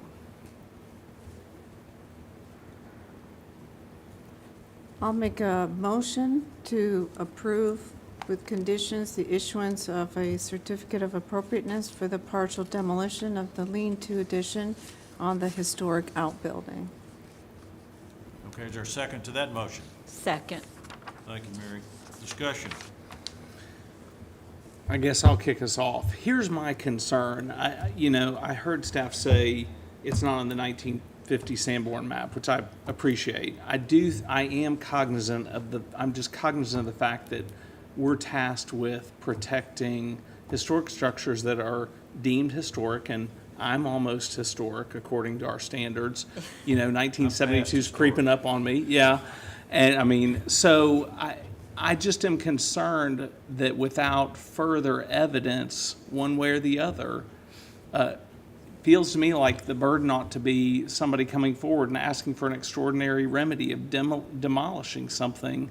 They need to come forward with some evidence that it doesn't meet the historic standard to ask us to do that. And I just haven't, I didn't hear that from staff. What I heard is it's not on the 1950 Sanborn map, so we aren't as concerned about that. But there's 22 years theoretically of historic structures that wouldn't be shown on that map. And so I just wish when being asked to take that extraordinary remedy, and we tend to be tough graders on demolition to protect the integrity of the historic district, I feel like we need more to honor that. That's my take on it, and I haven't heard any proof. So whatever the applicant has, I'm totally open to it if there's anything to establish that doesn't predate 1972. We don't have anything for that, but when I met we've had 2 engineers now come out based on recommendations from meetings, so, and both engineers have said, you know, this, I mean, what you cannot see from anywhere is not visible from any place other than behind it because of the fence and because of its height. It's, you know, it needs to be demolished. It is literally falling down. It's built on the ground, so the bottom, you know, it's completely rotted. Did they give you, did either of the engineers you consulted, were they, one, asked about the age of that lean-to, and did they give you any information on it? They were not asked about the age, no, sir. Okay. And did they independently volunteer any information on the age? Not on the age. They Okay. both agreed that it should be demolished immediately, and it's not safe to walk inside of. Okay. And just as a point of, we have approved situations like this before, where a portion of the accessory needed to come off, and we voted to approve it to be removed.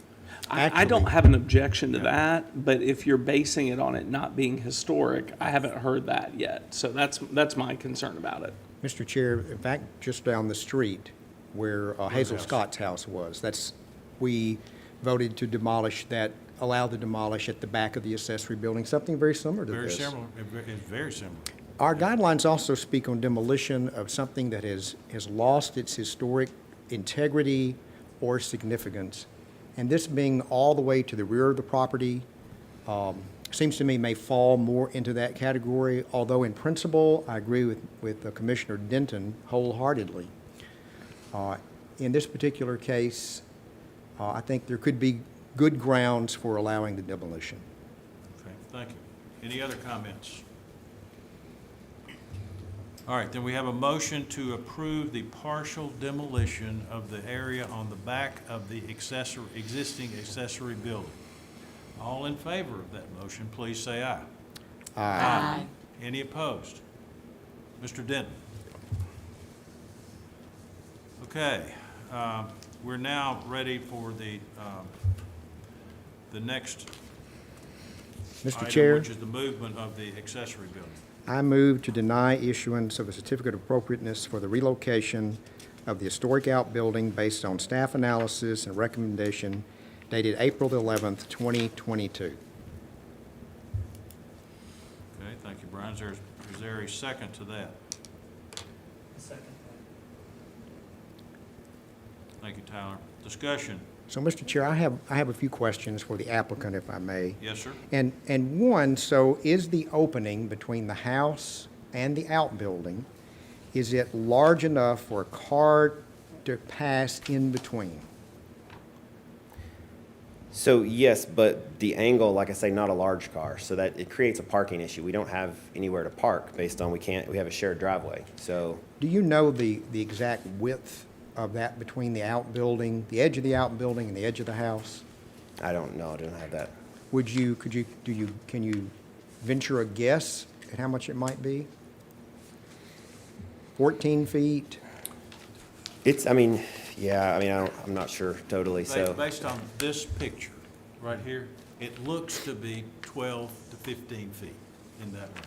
So a car would comfortably fit It through could that get space? through there. It's a little bit tighter squeeze, but it's on, Yeah, a large truck or It's SUV, in no, your but a packet. car, yes. Part of that squeeze is getting demolished.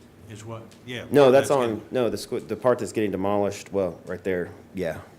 But the rest of the house, I understand what you're saying.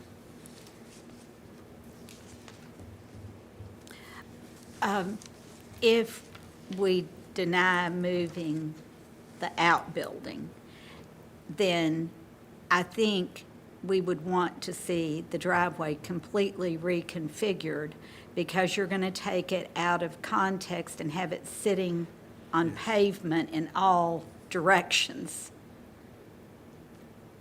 Yeah, that's a good point. It creates the coverage issue. We're gonna have more than the, 40% or whatever covered now, of the lot if we do that, because the way we'll have to redo the driveway. I know- I'm not saying it couldn't be redone, but if you It takes away a lot of yard, too. if you did a wider drive up toward the back of the house, then just knowing the danger of how you turn on on that street, you're going to have to head out. You can't back out. So this brings up to me Ms. Scott's house again, that we approved.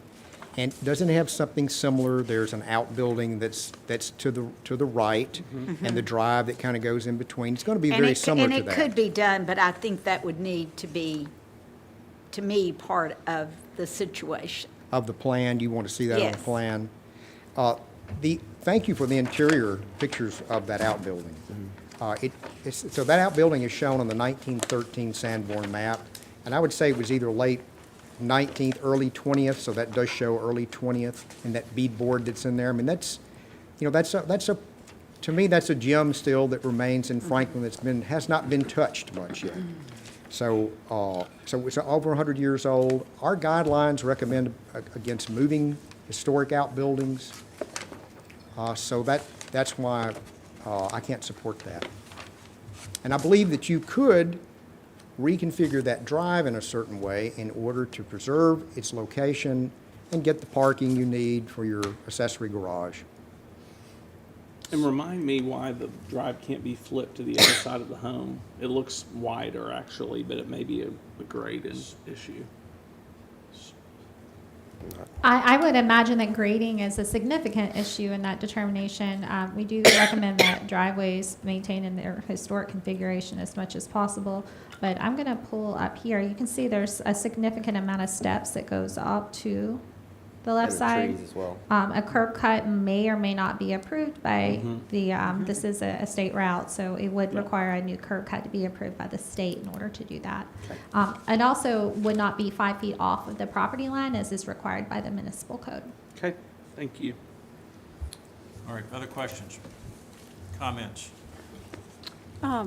Just a comment that my recommendation would have been to approve the relocation of the building for a couple of reasons. One, what Ms. Pierce said, which I believe she said indirectly, that contextually, the relocation of that building to where you were planning it makes a lot of sense. So that's one thing.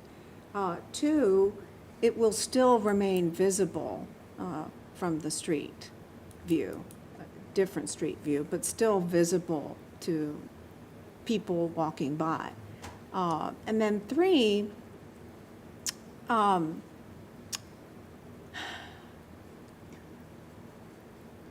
think when it comes to something like a driveway and parking and necessities of that nature, it's asking a lot of the homeowner to figure out, okay, how can we sort of make this work in a way that doesn't really make sense versus what you have here in your plans. So that was going to be my recommendation, but those are just my comments. Okay. I will just say, I tend to, I mean, with the shed coming off, or the addition, as the commission voted to remove, I have, at that point, I tend to echo some of Lisa's comments and, also query whether the long-term success of the structure remaining wouldn't be better at that point if you're doing all that work. So I just throw that out there as further feedback. I would concur wholeheartedly with Lisa's comments. I think it makes, from a pure practical standpoint of what they're trying to do, to move that accessory structure to the back of that lot, makes it more sensible than what, kind of where we're headed with this other conversation. So, and I know that doesn't fit what we're supposed to do guideline-wise. They're going to have to put a new foundation in, they're going to put a foundation in on this thing anyway. I just wanted to make some comments about the driveway. Someone had asked about the driveway. If it is a shared arrangement, it could be widened if necessary on, as it currently exists. We do want to make sure, though, that if it's asked to maneuver between the buildings, that there is enough space. We don't want someone incidentally hitting the historic building with their vehicle, causing more damage to it. So staff's recommendation stands with the guidelines, which is to not remove the historic building. But as you're talking about driveway configurations, I just want you to be clear that we'll have to take into account what our colleagues in BNS recommend as far as turn radius and things like that, just to make sure we're not creating an issue or potential negative So impact to that This building. is a shared driveway? Yes, sir. I have not looked at any sort of easement Sure or doesn't. for recordation, but. The pin is in the middle, the pin for the survey is Yeah. in the middle of the driveway. Yes. So with this house to the right of yours, right? Yes, sir. Wow. I have a point of clarification. The chairman made the comment that the foundation on this outbuilding would have to be redone anyway. Is that, I mean, just. That's as what a- this engineer, I think, said. in Correct. his Why, yes, I information. understand the engineer said that, but there would be, if it's left in place, there would be no requirement that the foundation be That's repaired, correct? I mean, that's, His recommendation was that it be, if left in place, that we put a foundation under it as well, because he said it's not going to last otherwise. sure, I completely understand the engineer's recommendation. I'm just distinguishing between that and what the city would require. Like, there's no, if we don't approve that to be moved, then the applicant, the engineer may recommend that, but from a staff or city standpoint, there's no requirement that they go in if the building's staying in its existing location to put in a new foundation, correct? I mean, Once again, if they do not alter the building and it just remains intact as it is, then it would not come into play from a code requirement. right, perspective. so what I was getting at is, in some ways, the building, and again, I was in favor of that shed being absent more proof staying in place, but if that's gone, the historical nature of this building may be more protected if it is moved because of the foundation work being required to be done. Yes, and to that, just my comment with that is, if I was the homeowner and I got a recommendation from an engineer that, yes, you need to put a foundation under that building, that's what Sure. I would want to do. Right, but they could just let it go. They could Yeah, let it go. Right. Yeah. Mr. Chair. Wait a minute, Randall, you got a, Yeah, I read the engineer's letter when this come in, just for our review for this meeting. And basically, it's a wood flooring, and if I understood that correctly. So the reason the engineer's saying it's gonna need a foundation put under it, and they recommend a concrete slab, is purely and simply, anytime you have wood in contact with the soil, it's gonna erode over time, and it's gonna rot and decay, and then, of course, that will lead to the rest of the building over time. So Right. that's the purpose. Yeah. thank you. Mary. Mr. Chair, has the applicant entertained the idea of just moving the outbuilding straight across the lot to the other side, but in,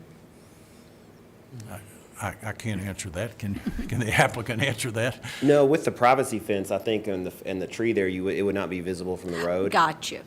Okay, So we wanted to keep it still visible from the streets. Absolutely. Because of Okay, the move historic it straight value. back. thank you. All right, well, we've got a motion to deny the relocation. So are there any more comments on denying the relocation? Then, all in favor of the motion to deny, raise your hand. We've got all in favor or against denial, raise your hand. Okay, we're against denial, so I need another motion then from someone. I'll make a motion to approve issuance of a certificate of appropriateness for the relocation of the historic outbuilding based on staff analysis and recommendation dated April 11th, 2022. Okay, Lisa, thank you. Is there a second to that? I will second that. Thank you, Mary. Comments?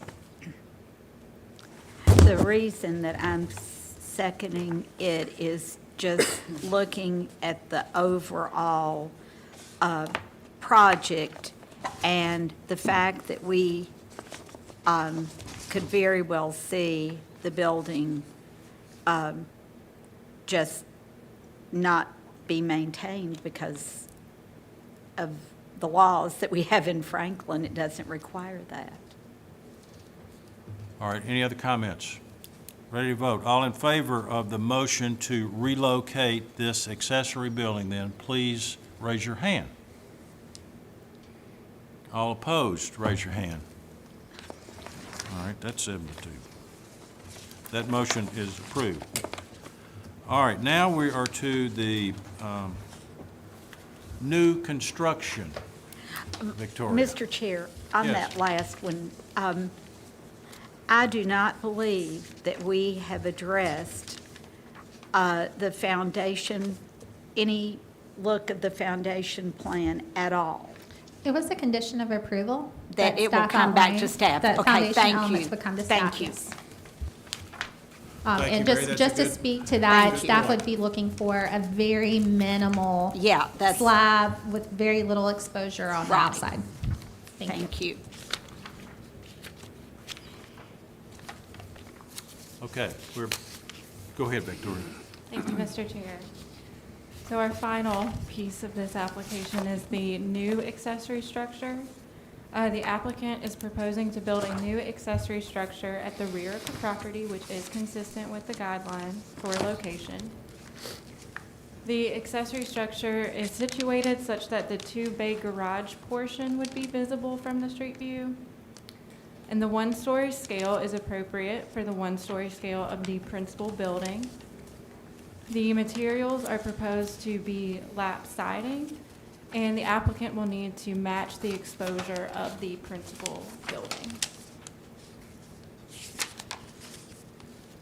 And with that, it is recommended that the Historic Zoning Commission approve the new construction of an accessory building with the following conditions. The windows must have historic profile and dimension, consist of either wood or a composite material with the appearance of wood, and the window specifications must be approved by the preservation planner or the Historic Zoning Commission prior to the issuance of a building permit, and the application must meet all of the requirements of the Building and Neighborhood Services Department prior to the issue of a building permit, and any additional changes to the approved plans must be returned to the preservation planner or the Historic Zoning Commission for review and approval. Thank you. Thank you. Any comments on the new accessory structure?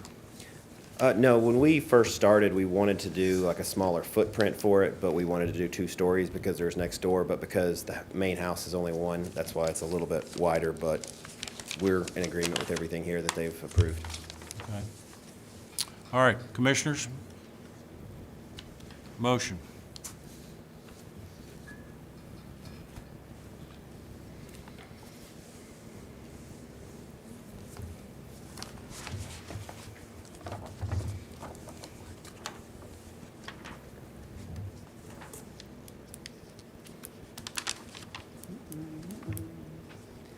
Kathy? All right.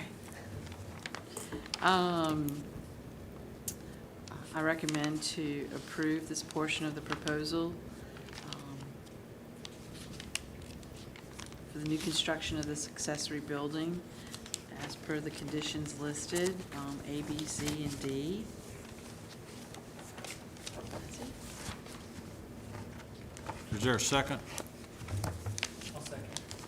All right, thanks, Tyler. Before we do that, I did not ask for any citizen comments on this. So are there any citizens who wish to comment on this application?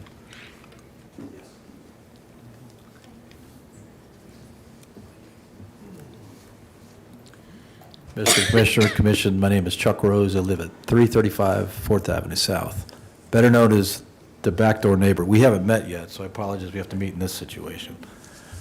You may not know this, but I think this house is famous. This house actually, when I bought our home in 2017, there was the latest crush of people moving into Franklin from all over the country. This was actually turned into an Airbnb. For some of you remember, we went in front of BOMA and talked about if we allowed everybody to turn their homes into Airbnbs, not that that's what you're doing, we would lose Franklin. Some of you are acutely aware of a lot that's been going on with other projects in Franklin that raise the specter. We would lose the character and charm of downtown Franklin if we became a, for lack of a better term, hotel site. So although if I were you, I'd want to do something very similar to that because I've thought about that. My concern is what we're doing is with the new structure, we are again creating another Airbnb. I'm not sure that's what you're intending to do with that, but again, I understand that from a monetary purpose. But if we allow new construction of what could be an Airbnb under the existing rules, my concern again, as a citizen of downtown Franklin, that we will open Pandora's box to allow more and more Airbnbs could be constructed on existing property. I've got a big enough lot, I could do the same thing, but have not intended to because I like to have people living on the streets who live here year-round. Thank you. Thank you. Okay, we've got a motion on the floor to approve, made by Kathy and seconded by Tyler. Discussion on the construction of the new accessory structure. Mr. Chair, I have a question relating to, this just may be the way the site plan is set out, but if you look at A1 on the site plan, you see, it looks like the building actually encroaches into the 6-foot rear and side setbacks, and I wonder if that's just the way it's drawn.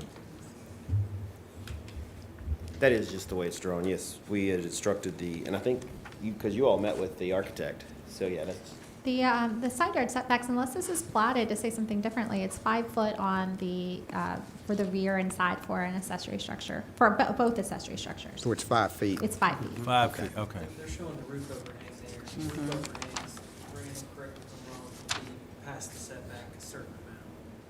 That's right. And that's, it's a roof plan, so that's the overage I think you're seeing. And another question I had, it was stated that the two-bay garage could be seen from 3rd Avenue South.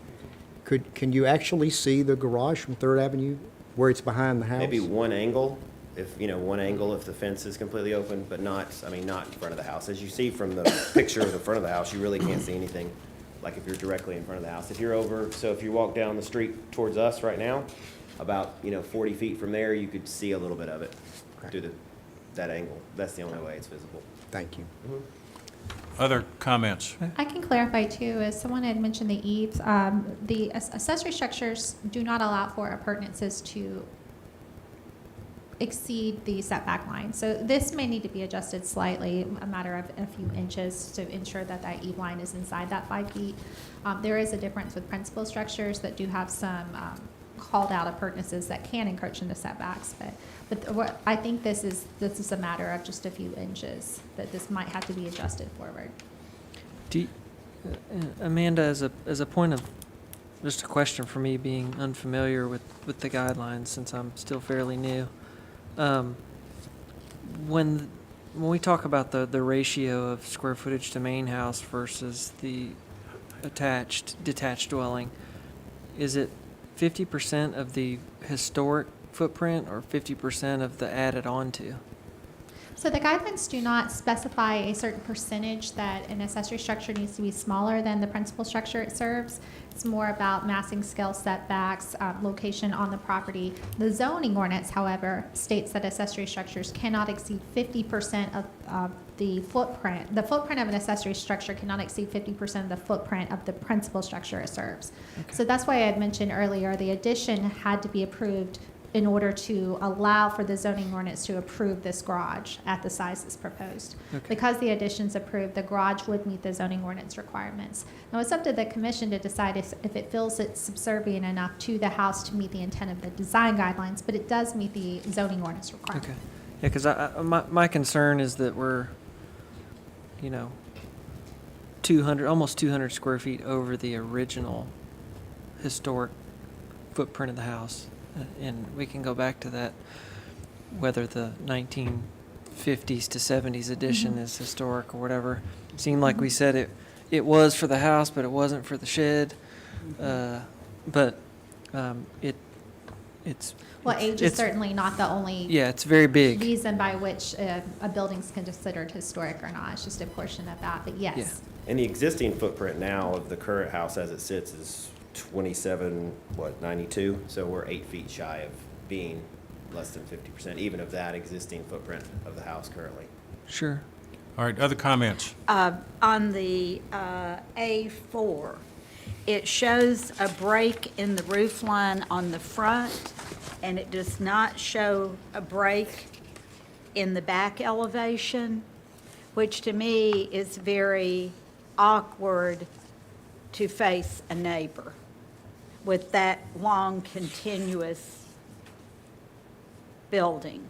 And I would want to see it broken in two elements, like it is on the front. I do think this is pretty darn long for the situation. Other comments? I would just say that I cannot support such a structure because of the mass and scale and context that it's sitting in. So I'm not going to support Well, this. I would suggest it come to design review.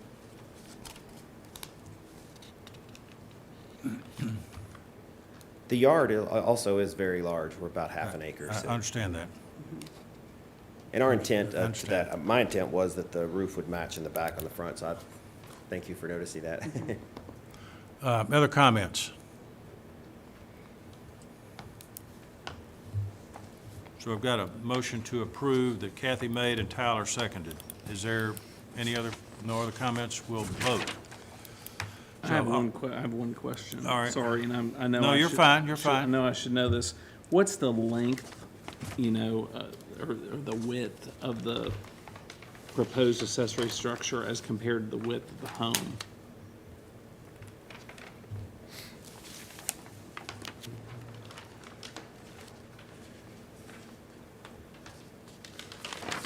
So on page, I believe it's A1, yes.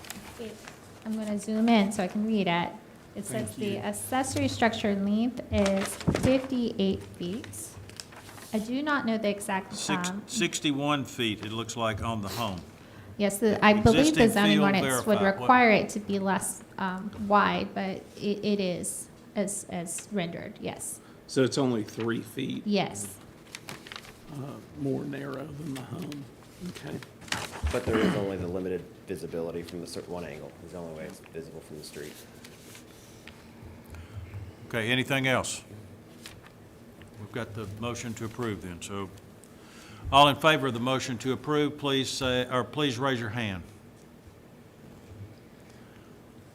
All against the motion to approve, please raise your hand. Okay, this is not approved then, so we need another motion.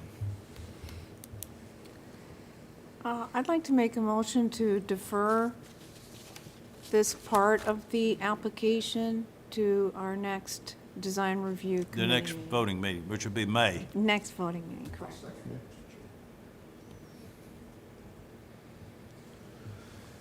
I just have a question. Sure. For council, is there any issue with the deferral of that, council, as far as timing? Not as far as I'm aware. Okay. Is there a concern you have in mind? Well, I just know sometimes if you defer and don't take action within a certain period of time, you can end up with a default approval. I'm not aware of that being the case here. I just wanted to make sure that was, We have not encountered that. okay. Well, does the Doesn't mean it couldn't applicant? happen, but we haven't.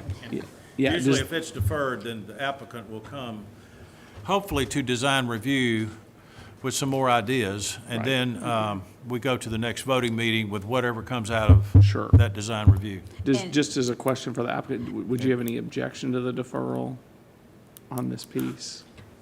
I mean, obviously, I would prefer it be approved now, but no. It's been a long process already, so. Sure. Yeah. What's another month? We're getting there a little. I think Commissioner may be thinking of some planning commission items that. Sure. I just want to ensure there's nothing like that And here that I'm worried I about. think, Mr. Chair, if we just have to defer to a time Yes, specific, which we have, that's the Which we have motion. done. Yeah. That's what Ms. Marquardt's motion is. So to clarify, that's the May 9th Historic Zoning Commission meeting. And it sounded like Ms. Marquardt was suggesting maybe the applicant, if available, could attend the Monday, April 18th Design Review Committee meeting to discuss this item. But I would, if the commission chooses to defer, request that the commission give the applicant some feedback as to why you'd like to discuss this further, so he can work on that in the meantime. Well, I mean, I can based on what I said, size, mass, scale, context of the neighborhood. That's just, that's right off the top of my list, other And than, I think what would be helpful is, Mr. Chair, at design review, if he would bring something that shows the context of this building, just some quick, on your phone photos From the street or from the backyard or? from the side and backyards and street. I think staff can give you some guidance perhaps on that, of what to come So- to design review with. But we're within the guidelines currently though, right? Like as far as the square footage, but is it the issue I of the don't- length or? I don't know. I guess that's where the confusion. It is up to the commission to decide if it's within the guidelines, but it is within the zoning ordinance regulations. yeah. But the design guidelines is a different document. I think what I'm hearing from other commissioners is the 58 feet in its Yeah. length, it needs to be somehow broken up where it doesn't seem to be as long. Even if it is that long, you somehow break it up so that it has more of a contextual context to the neighborhood. It's simply too big. I mean, I don't know how else to say that. Detached buildings in the historic neighborhoods have a particular scale that's subservient to even other houses in the neighborhood. This, at the scale it is currently, feels like a whole house Yeah. in the backyard. I think I don't know that the roof's too tall, but it's too flat. The facades are too flat to kind of reflect the organic nature of smaller buildings being added onto over time, which is what we see in the historic neighborhoods. So I think if it can be scaled down a little bit and broken into more manageable parts, in terms of visually, I think we would like to see options for that. Okay, we got a motion to defer to May the 9th. Any other comments? All in favor of the motion to defer? Excuse me one second. Mr. Tosh, were you trying to say something earlier, or did Ms. Rose cover it? Ms. Rose covered it. Okay, thank you. Anything else? All right, all in favor of the motion to defer, then please say aye. Aye. Any opposed? All right. And Mr. Chair, before the applicant leaves, I just want to ask, one of the photographs shows like a concrete little slab in the backyard. You had a chance to explore what's under there? Because what I think you'll find is a well. Yeah, that's what we've been told. And some of the wells downtown are stone lined. And if you do find that, you're going to fill it in or something, some photographs if you could take and send them to the historic zoning administrator, those would be great for documentation. All right. Okay, thank you. Now we're ready for our last item. Mary, what was that question you asked me earlier?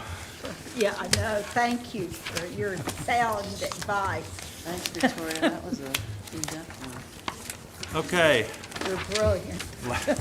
last but not least, consideration of alterations, windows, doors, storefronts, architectural features at 230 Franklin Road, Building 8 at the factory, Centric Architecture. Thank you, Mr. Chair. Last but not least, we have the Factory Franklin is proposing a series of work. The work is specific to Building 8, and I wanted to take this opportunity to show you Building 8 in context. So Building 8 is located here. Here's that infamous alley that everyone loves walking through, and we'll be talking about tonight. And then what we refer to as the west elevation of Building 8 is located here.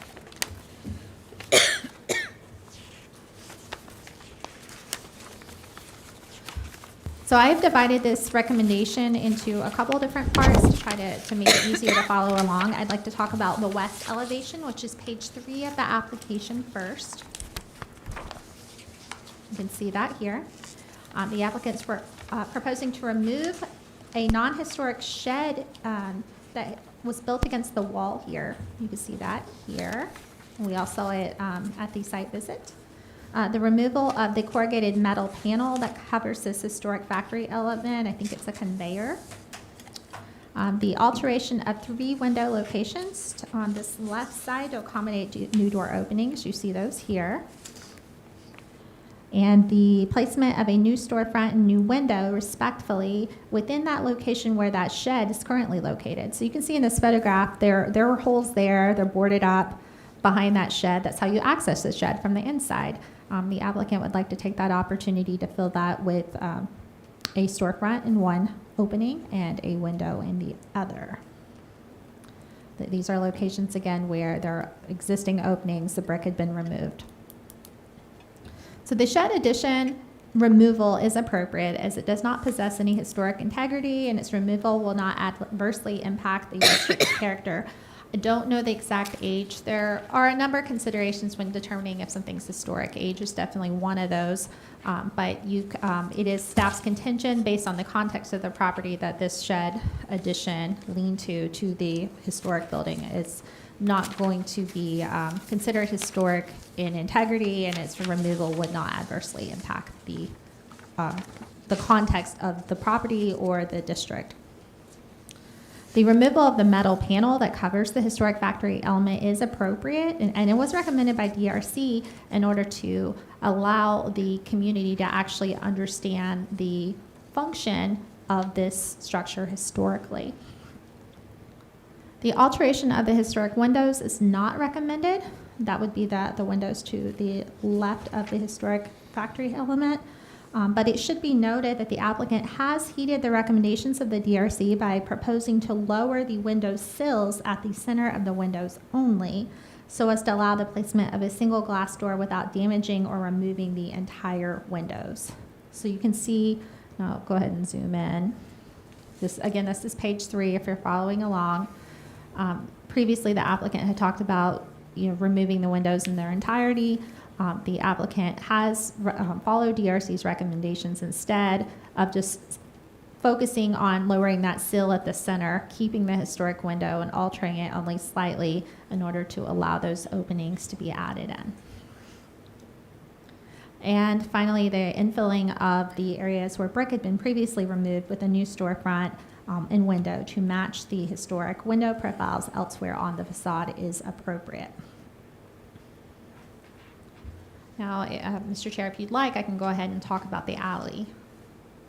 Yes, ma'am. Okay. So moving along, this is the alley side. This would be the south elevation of Building 8. And I do have some photographs, if needed, that I took of the site. What I've chosen to do to try to keep this as clear as possible is I've divided my comments into the left of the center, which would be this area here. The center, which is that main storefront opening on the facade, and then right of center, which would be everything over here. So at the left of this center, the applicant is proposing to place a clear story window right here, where one had previously been infilled with brick. And the applicant is also proposing to add 3 storefronts underneath the existing window locations. So you can see that here there's a row lock brick separating the clear story window from the new door openings proposed below with the side lights. So the guidelines do recommend that historic window openings be preserved and maintained. So the applicant, per guidelines and the DRC recommendations, have altered the proposal so that the clear story windows remain in place.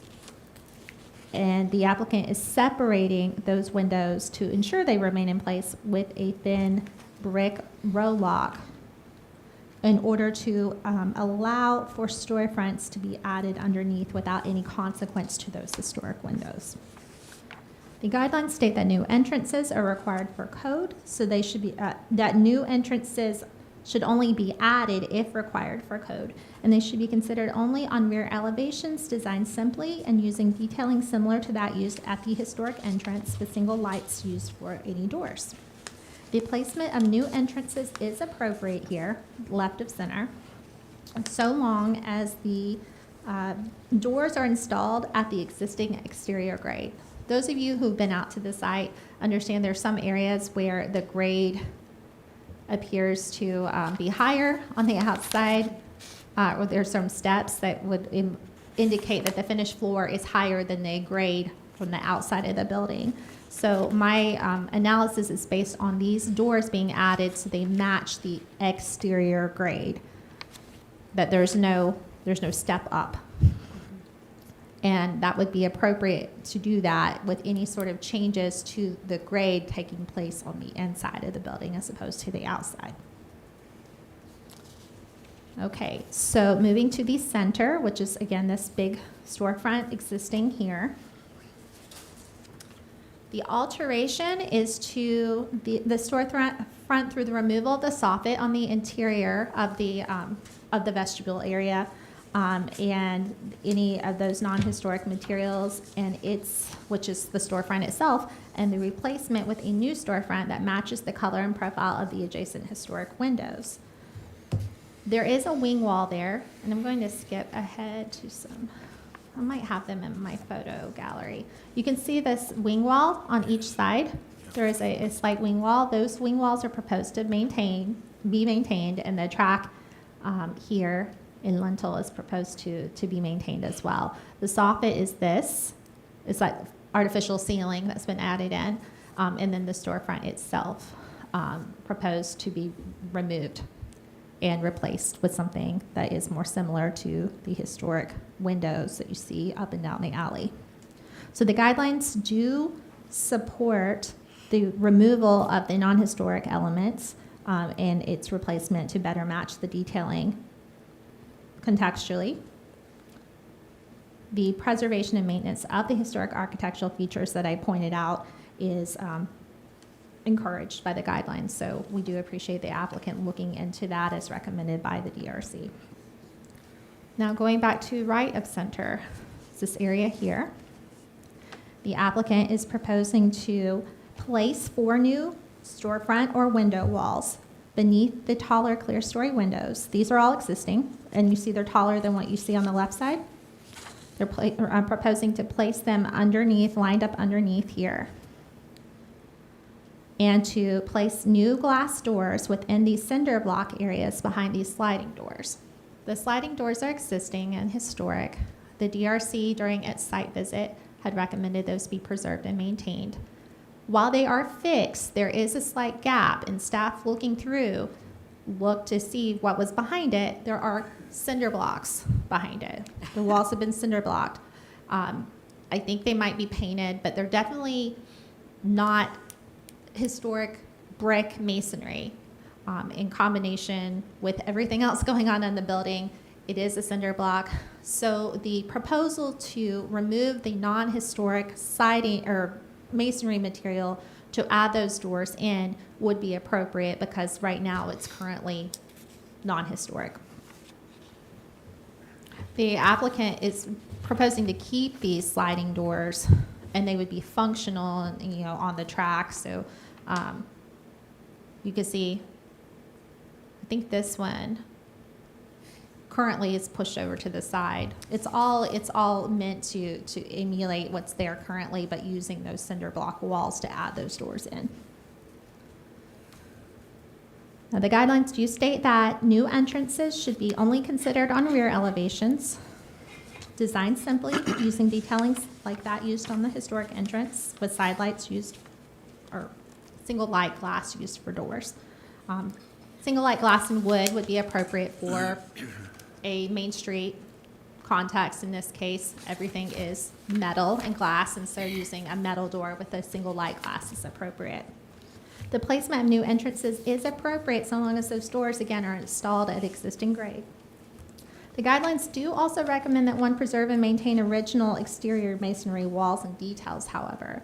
So looking at this holistically, left of center, center, and right of center, it appears that the applicant's adding 1, 2, 3, 4, 5, 6, 7, 8, 9 glazing openings or windows. It does seem like a large number of openings to add to an existing building that could be consequential to the percentage of historic masonry maintained. So the single light glass and wood doors behind these sliding doors would be appropriate, because that has already been altered on the facade. But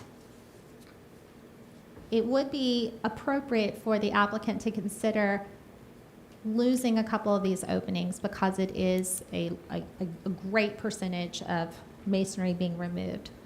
Staff's recommendation to help guide this would be to perhaps remove the windows. You see this window here, and allow for the doors, which align under the clear story windows. So moving ahead, it is recommended that the application be approved with conditions. The conditions being that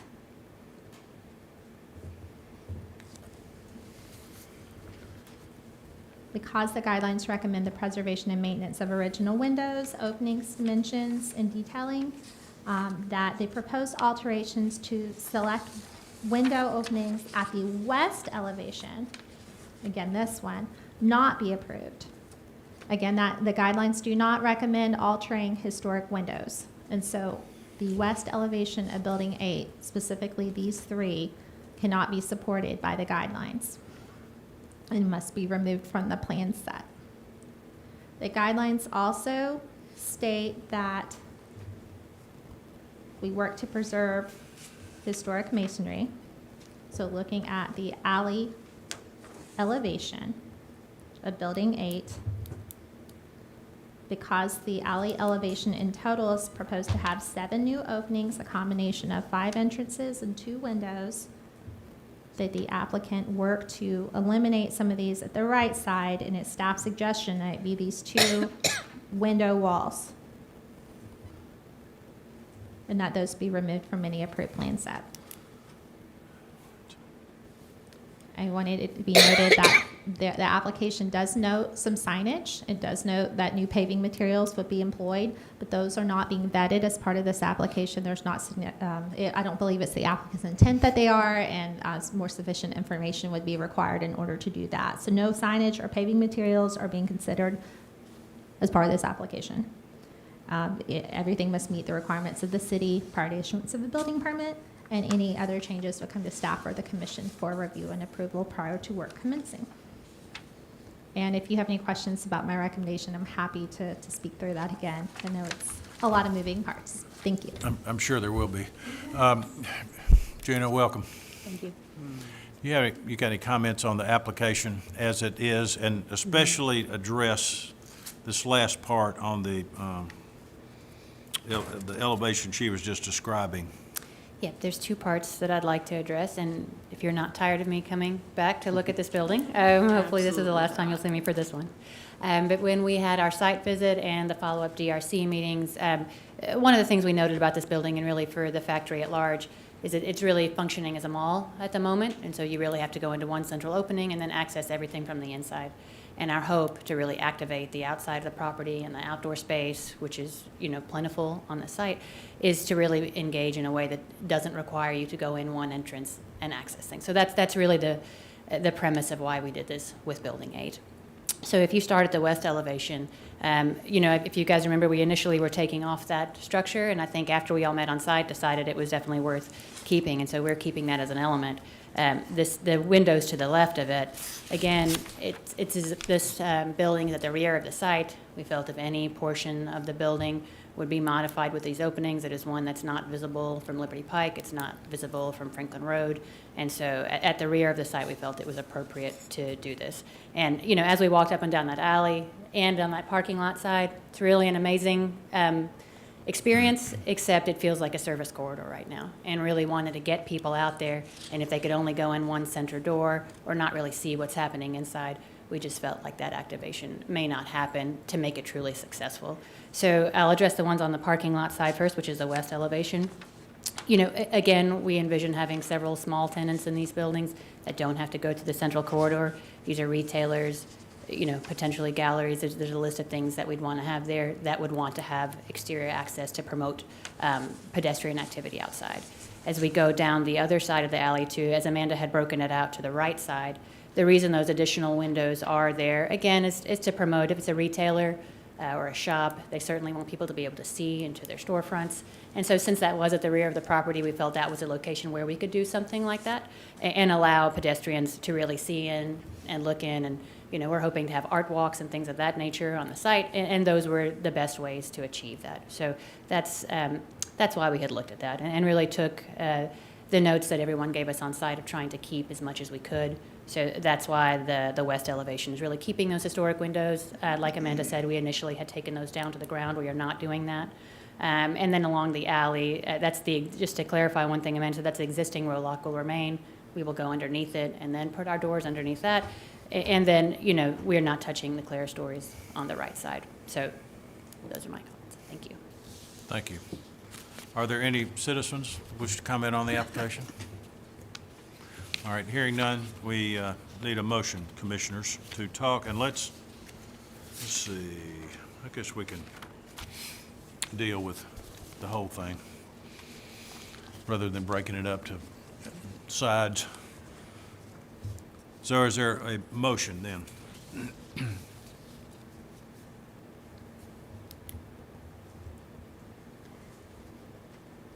And Josh, you, Yes, I'm recusing myself from this one.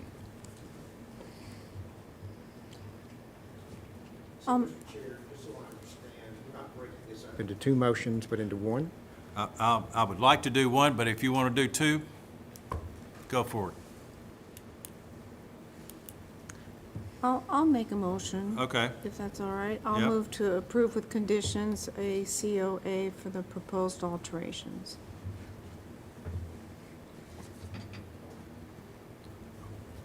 All right, that's both elevations. So is there a second to that? I would second. Go ahead. I Kathy. would second it. Kathy, all right. Discussion.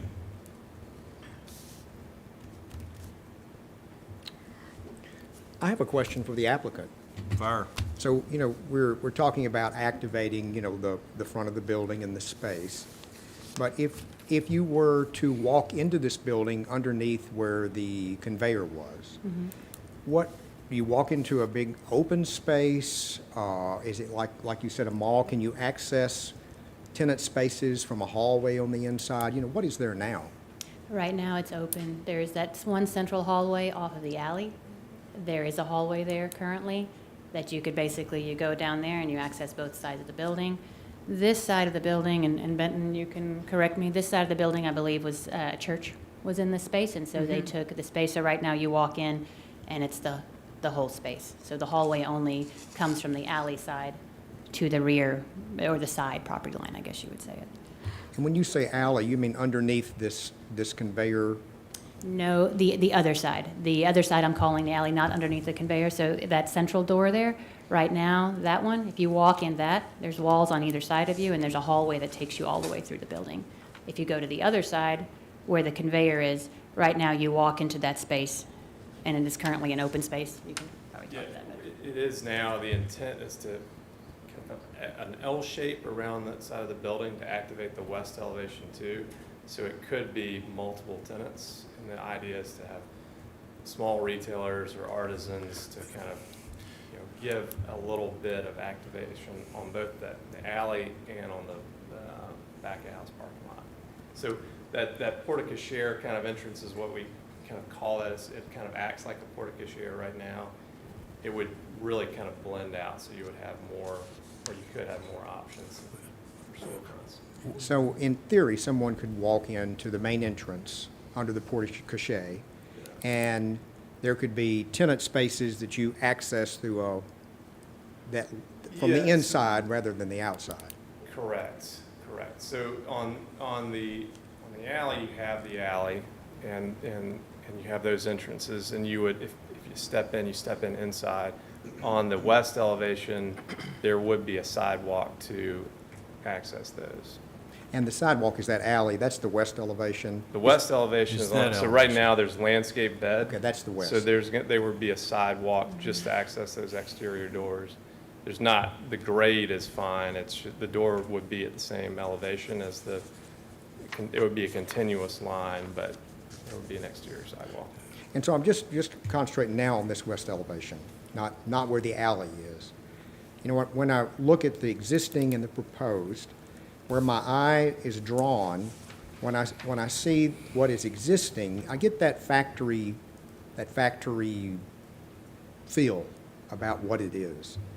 When I see what's proposed, it kind of just seems a little hodgepodge, like a door is here and there, and it seems to break up that historic pattern that you see from the factory. And that's why I was asking, was there another way to do that, that you got your tenant spaces without having it activated from the exterior? Are you, Mr. Chair, is that in reference to page 4 or page 3 that you're commenting? 3 is what that's page Brian's three. talking 3, about. yes. 3 is what Brian's talking about. I would agree that the drawings are so excellent, and what we had talked about being a possibility, when you look at their drawings, it just changes the complete character to me of Building 8. But if I can just, that's exactly what they're trying to do. What I remember from that walk around the entire place is they're trying to get people not to have to come in, and Right. Gina just said that. Come into the central core and go to your retail spots. That hasn't really worked. Well, And to this draw, has- wait a minute, to draw Okay. people in there, you need the exterior access. Plus, especially on page 4, you need more light in there. It is dark coming down that area. And to get the external light, I think is going to be a great benefit. I think, especially for what is shown here on the alley side, I think that's fine. I don't have any problem with that. And I think maybe some tweaking could be done with the other, but they're accomplishing what they're trying to on this west elevation, but getting some exterior flow for shops, individual shops that they hope to put in there. I get it. And I think this structure, pulling all that galvanized metal off there is superb. And we talked about out there trying to retain that structure as an element, historical element, and you've done that. I think that looks like a heck of a lot better than it does now. So I think what you've got here is fine, and you've salvaged. You're going to put the doors under those existing windows where you're still retaining the windows themselves, but it also adds light from the outside into those spaces. So, And Mr. Chair, I tend to agree with you on the alley. Okay. I do too, Mr. Chair. But on the west elevation, I think we might be missing something okay. in the I mean, preservation we could be. I'm of just the building. I'm just telling talking. my Now, personal. On the alley, you Yeah. go through the alley, it's a little bit different, it's a Yeah. different structure. From the west elevation, actually, you walk into that big area, and to me, it does have historical significance to its location. But that's just how I see it when I look at the drawing. And that's fine. To Mr. Laster's point earlier, so on the use, now you could, if you reconfigure the interior to get access points, theoretically, you could do it, but the point of it and the marketability of the space is just not going to exist. I mean, it would be drawing somebody into a mall-like atmosphere in a back-of-house building that is kind of, right now, it's kind of forgotten, as well as anything on that pedestrian alley. It's all considered back-of-house. You just kind of turn to that back parking lot. So we're trying to flip that and activate it and give use to different uses along that area to activate it. And the only way you can do that is by having an exterior point of entry. And I understand that from the applicant's standpoint. I'm just thinking about historically and how we protect the building and present it. That was my thought. And, Mr. Chair, my thought is page 4, given the location, is successful. You still, to me, look at that building and see the building that's there.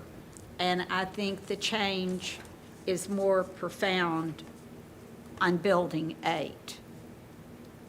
Well, The west elevation, excuse me, the west elevation of Building 8.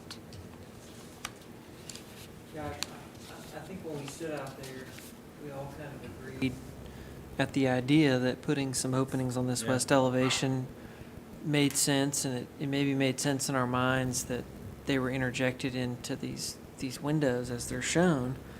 And I'm not going to pretend that I didn't agree to that. or thought that it was a good idea, but once I see it, there really is something about the rhythm of the openings that's kind of lost in this door that gets interrupted. And now that I see it, I'm wondering if it's less disruptive to just put a door between the windows. And you get to keep the old windows and you lose a little bit of masonry, but we have a lot more masonry than we have windows. And if we're going to give something up, I know that's a curveball, but it's like, you know, you're giving something up. But if we were just to put a door in there and we still had this rhythmic, repeatable, original window, maybe that feels better. I don't know. I'd have to see it on a piece of paper. I don't know. I just, sorry, but I like what I see here. And I'm thinking ahead because I think we're going to see other instances of the same thing in other buildings around on this property. Yeah, and then we were trying to sort of keep with some of that vocabulary that we talked about. I know several of you had said whatever we sort of decide as a language, we should really try to carry that throughout the property. And so this is sort of where we showed. I know it may look different, I think, seeing it in person, seeing it on this drawing, than as we talked about, but I think we were just trying to carry that language around to keep it a little bit more cohesive as much as we could. We've approved this version of window door Yes. on the other side last did. meeting. Yes. And we're Yes. going to see more of that because of the reason they're trying to get people to come in from the outside. Yeah, and I think, you know, So- as Benton said, I think it gets harder to lease to the tenants that everybody wants to see when you don't have that door. So I think that's the trade-off. But I have a question as to that. So the windows on the side, I guess that would be would that be the east side, southeast side, where we approved last time? Aren't the bank of windows more rectangular in a horizontal fashion, and these are showing them in more of a vertical fashion? Which windows, So Commissioner the windows Lester? that The were ones, approved Is that earlier, building 2 that was building 3? or 3? in building 3, it just seems that There you go. that the windows may, and it could be a lack of my remembering, So It those seems- windows are wider. they are They more- are wider more at that location. horizontally rectangular than vertically. Yeah, and building 12 was the other one that you looked at It's last time right as well. here. You see this area? Those ones were taller on that wider. one, and building 3, they were wider. So they're different, I think, throughout. So it's And just I a think different that's instance as you move part- around. That's part of what I'm seeing in how the rhythm and spacing of the windows. Could I ask a question too? Yeah. When staff made recommendation for approval, and then the comment, condition number 1, and then bolded in, you said because of this, the proposed alterations to select window locations. What are those are the conditions that must be removed. Could you clarify for me Sure. where those are? So the guidelines say not to alter historic window openings or windows in general, and it's these 3 locations here. On the west elevation is what Mr. Laster has been talking Gotcha. about. Okay. And I do want to state that if alterations are proposed, they should be on rear or lesser visible elevation. So from a strictly a location perspective, staff believes that this is a very lesser visible elevation. If any alterations are to be approved by the commission, this would be a great place for that. But theoretically, historic window openings and their windows themselves should not be altered from their original configurations. So my question would be to the applicant too, how would you address that comment from staff? Similarly as we did on buildings 3 and 12. A similar circumstance, except those are in more visible locations. You all did approve those, and so I'm not sure how that happened last time. I wasn't at the meeting. But I think, you know, the guidelines do not, as Amanda stated, the guidelines say to not change the window opening. But I believe as a commission, you all can say at certain locations, we will allow it. So that is as much as I understand it, and Amanda can correct me if I stated that incorrectly. So my next question would be, the way that this is drawn, the way this is presented, is unique into itself because it dives into the stone lintel and the windowsill height compared to the other ones that you've already drawn on 12, building 12. It's similar in the way we are approaching it. It's a similar way we would modify that window, like we did on the previous ones, to enable a door to be in there. Yes, this one does have a band around it at the bottom that's a little bit differently, but we would still approach that the same way we would the other parts of the I'm just trying to buildings. figure out how, with staff's recommendation, what's the interpretation of it? I think that was the recommendation last time as well, I believe. So staff Same. will always recommend against alterations to historic windows or their openings. And that's what we did on staff did on building 8 as well. If you need me to, I'm certainly happy to pull up building 12 from last month so you can see that this is pretty, I'd say 90% same configuration. Those windows were different. They're taller and wider. Okay. The circumstance, however, the mechanism by which they're choosing to approach the alteration is the same. And I'm going to leave. Mr. Chair, I'm not feeling well, and I'm going to leave for that Okay, reason. please. Not because I don't love this project, I do. All right, Feel better. let the minute show Ms. Pierce is leaving. Okay, other comments? We've got a motion to approve with the staff conditions. Could I get further clarification from staff regarding the openings that seem to be pictured here on page 3? Once the shed is removed, what is staff's opinion on those openings that have already essentially been altered? So those walls have already been compromised from a historic standpoint. So the applicant's taking an opportunity to, remove that shed, which isn't historic, and use those existing, I think it's boarded up on the inside. It's boarded up, but it's open behind So it. behind the board would just go directly into that shed. So they're taking that opportunity to, Just one nuance, so it's access from outside, the shed is, so it's boarded up from the inside, so you cannot get into it from inside. yes, exactly. So the holes that are there are simply from the inside of the building to go into that shed. Once the shed is removed, there's boards there just to protect the holes that are there. So to take that opportunity to fill it in with something's appropriate. That's not affecting historic windows. It's not affecting historic doors. They're simply infilling that building with something, and to infill it with the storefront material that is comparable to the context of the site is appropriate. So the comments from staff would be really just specific to these 3. Like I said, the guidelines just do not recommend altering historic windows or their Okay. openings. So that clarifies then.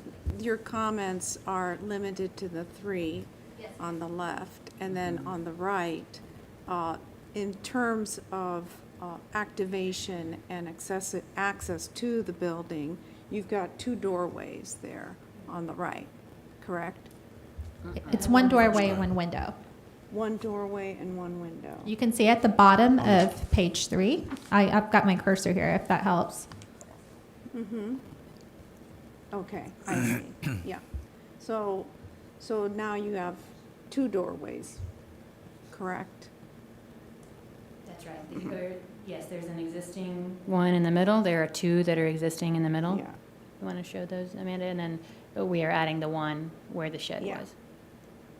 And ideally, you wanted 5. That's right. Mhm.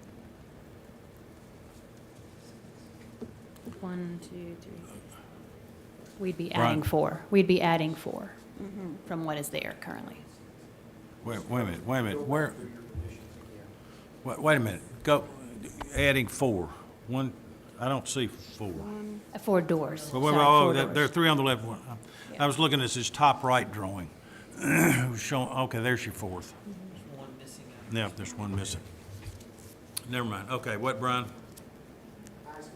To go through her conditions again, especially the one that says the proposed alterations to select window locations on the west elevation of Building 8 are not supported and must be removed from the approved plan set. Yeah. Yeah. What are those?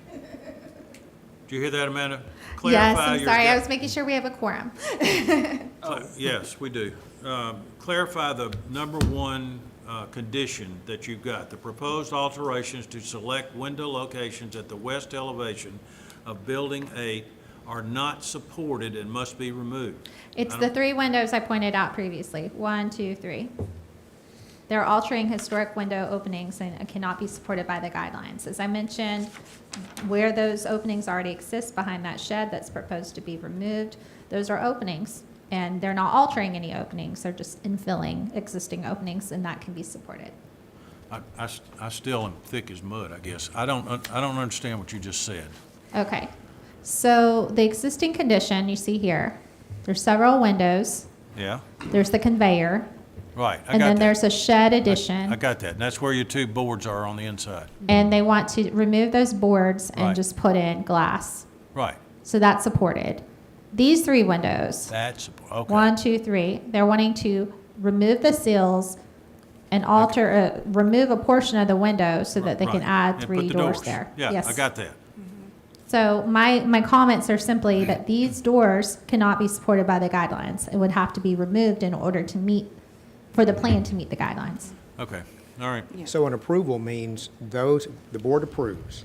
It means those windows stay as they are.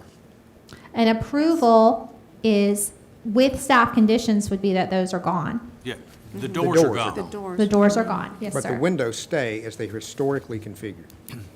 Like over here? On the left, Yes, yes, But on No the right, alteration to but those on the openings. right, that would be okay. yes, sir. Okay. So I, in the future, I will just recommend denial rather than have these nuances you. in here. Yeah.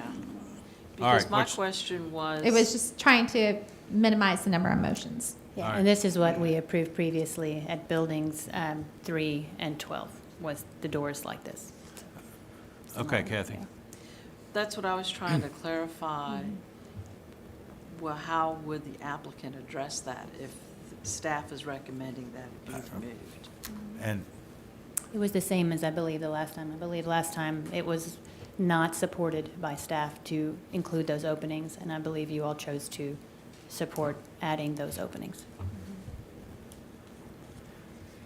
okay, so before a vote, we need to Yeah, go to I- page number 4 and talk about the alley, and if that's, staff is recommending that what's done on the alley be approved?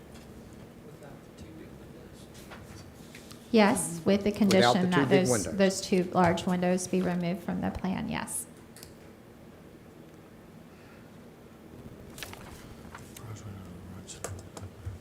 And they, obviously, there are other conditions being about the finished floor. We don't want to see stoops in front of every single one of these doors, so that is a standing condition for any of these doors. Yes, and we will handle that internally, so. I all right, man, understand. I'm still, all right, based on what you just said on page 4, Amanda, what are you saying about because the proposed window openings to the right of center? So you see the must be- center right here. There's a Right. large window here proposed to be added, Yeah. and there's a large window here proposed to be added. Right, Because there's 2 guidelines that apply. The new entrances be added to rear elevations. So they're adding 1, 2, 3, 4, 5, 6, 7 entrances. And this is what I would classify as a rear elevation. The guidelines also say to preserve and maintain historic brick. There's a lot of entrances and alterations to historic brick being proposed here. Because of the applicant's intent to try to activate the alley with entrances, staff is recommending to forego these large windows, which are not entrances, so that we can try to meet the intent of both guidelines, which would be allowing the applicant to have the activated entrances while also lessening the sheer amount of historic Okay. masonry that's proposed So- to be removed on this so elevation. you're okay with the doors to the right of center, you're not okay with adding the 2 windows, that's what you're saying, right? That is staff's interpretation of the guidelines, yes. Okay. Okay. And I appreciate, Amanda, how you articulated that, because when it comes to activation, the priority is doors. I understand how the windows are helpful to the retailers, I really do. But staff's recommendation to approve based on the elimination of those windows, conditioned on removing those, I support wholeheartedly, as well as the other recommendations regarding Building 8. Okay, I'm okay with that. I could live with eliminating those windows to the right. I still have a problem with the west elevation. I just think the way it's shown makes perfect sense to me.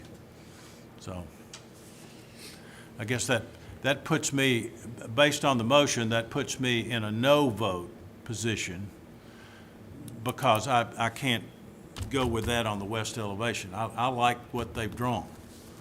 I can live with the, so if somebody wants to No, I amend agree something. with you, Mr. Chair, that I think I said this last time, that there's so much historic fabric here that I'm willing to kind of concede some of that for the use of the building and for the idea that they're going to improve it so that Right. people will use it in the future. That's the way we save things. And so the same reason I was amenable to the idea on the other buildings, I would be okay with what they've proposed. And so I would be more apt to eliminate condition 1, but probably keep condition 2 for the same reasons that Lisa mentioned. Okay. It may Okay, be easier Mr. for the commission to recall the motion on the table and start over and make 2 different motions. You certainly have that ability. Well, I understand that. We can also amend this as Absolutely. presented to do exactly what Tyler just said, if he Yes. would like to do that, and make that as the amendment. And that would, Well, I think it'd be That would- fair I'll make an amendment and we'll vote and just see how people are feeling That's about right. it and we'll move forward. all right, that's the way to do it. So I move to amend the main motion by adding the language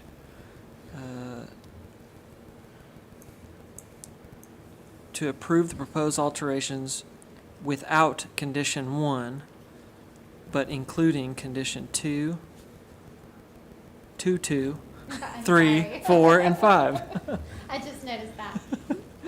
2 through 6. 2 through 6. Okay. Is there a second to Tyler's amendment? Well, thank you for the try. I would second Oh, that. okay, Kathy, thank you. Discussion on that. With one other condition, that we would take a look at what was previously approved on the other building. I was going to ask to see if we could see that. Sure. If staff could pull that up. I certainly can. Just forgive me, it'll take just a moment.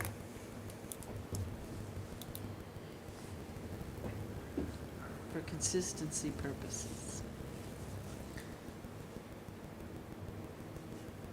And Gina, what I'd say, I think the rhythmic thing we were talking about, or I was talking about earlier, I think part of it is just visually, like the trees are in front of the windows that are left, and I'm like, I think if the trees weren't there, I might feel differently about it too. Yeah. Once I realize, oh, there's some more behind there. So I believe, Ms. Worthington, you are speaking about Building 12, which this. I think that's what Gina Yes, there you referenced, go. yeah. Okay, so I'm going to go to the site plan so you can see where Building 12 is. Building 12's here. See, there's this building and this kind of like courtyard area behind it. So this is what Building 12 is. There's that wall near Honest Coffee Roasters that the commission had recommended being maintained, which was approved to be maintained.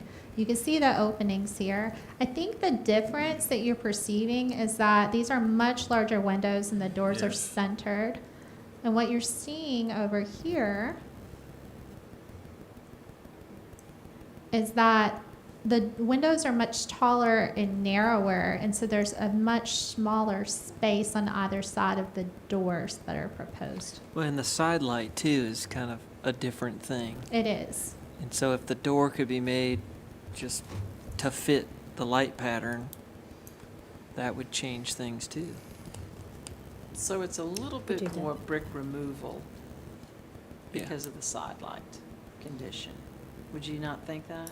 I think the brick removal is the same, if you go back to that other one, Amanda, because the door is the same size essentially. And, you know. Right, but you've got from- a side light attached to the door. See, building 12, there's no side lights on these doors. Yeah, and I think we were just aligning with the amount of lights Yeah. that were there. So the lights on this, there was 4 lights across, so aligning with that. I think we could certainly make it one, like you had noted. I think we could certainly make that door larger if that was helpful. The reason they did that's to center it. Mhm. So there's Just the to same center amount the of lights opening. on each side. Might be less busy feeling if it didn't have the side Yeah. light. It was just a Then single your- door. Your door would be off-center of the window. It'd still be centered, it'd still fill the same space. Or just you would make have the to make the door wider. larger, yeah. The only final comment I would have is that I think staff actually proposed a really good compromise of openings and preservation, and I have to support staff on this issue. Okay, we got an amendment. Any other comments on the amendment? Let's raise our hands on that one, then we'll vote. So the amendment is to approve without condition 1, but with conditions 2 through 6. So all in favor of that amendment, please raise your hand. 3. All against, please raise your hand. 3 to 2. Okay. Then we're back to the main motion as amended. Are there any more comments on that? Then all in favor of that, please raise your hand. 3. All opposed? 3 to 2. Okay. We got anything else tonight, folks? On this topic? All right. Then, thank you. Thank you, everybody, appreciate it. Thank you. Then need a motion to adjourn. Move. Thank you. We're all in favor. Please stand as you're able. Thank you, guys.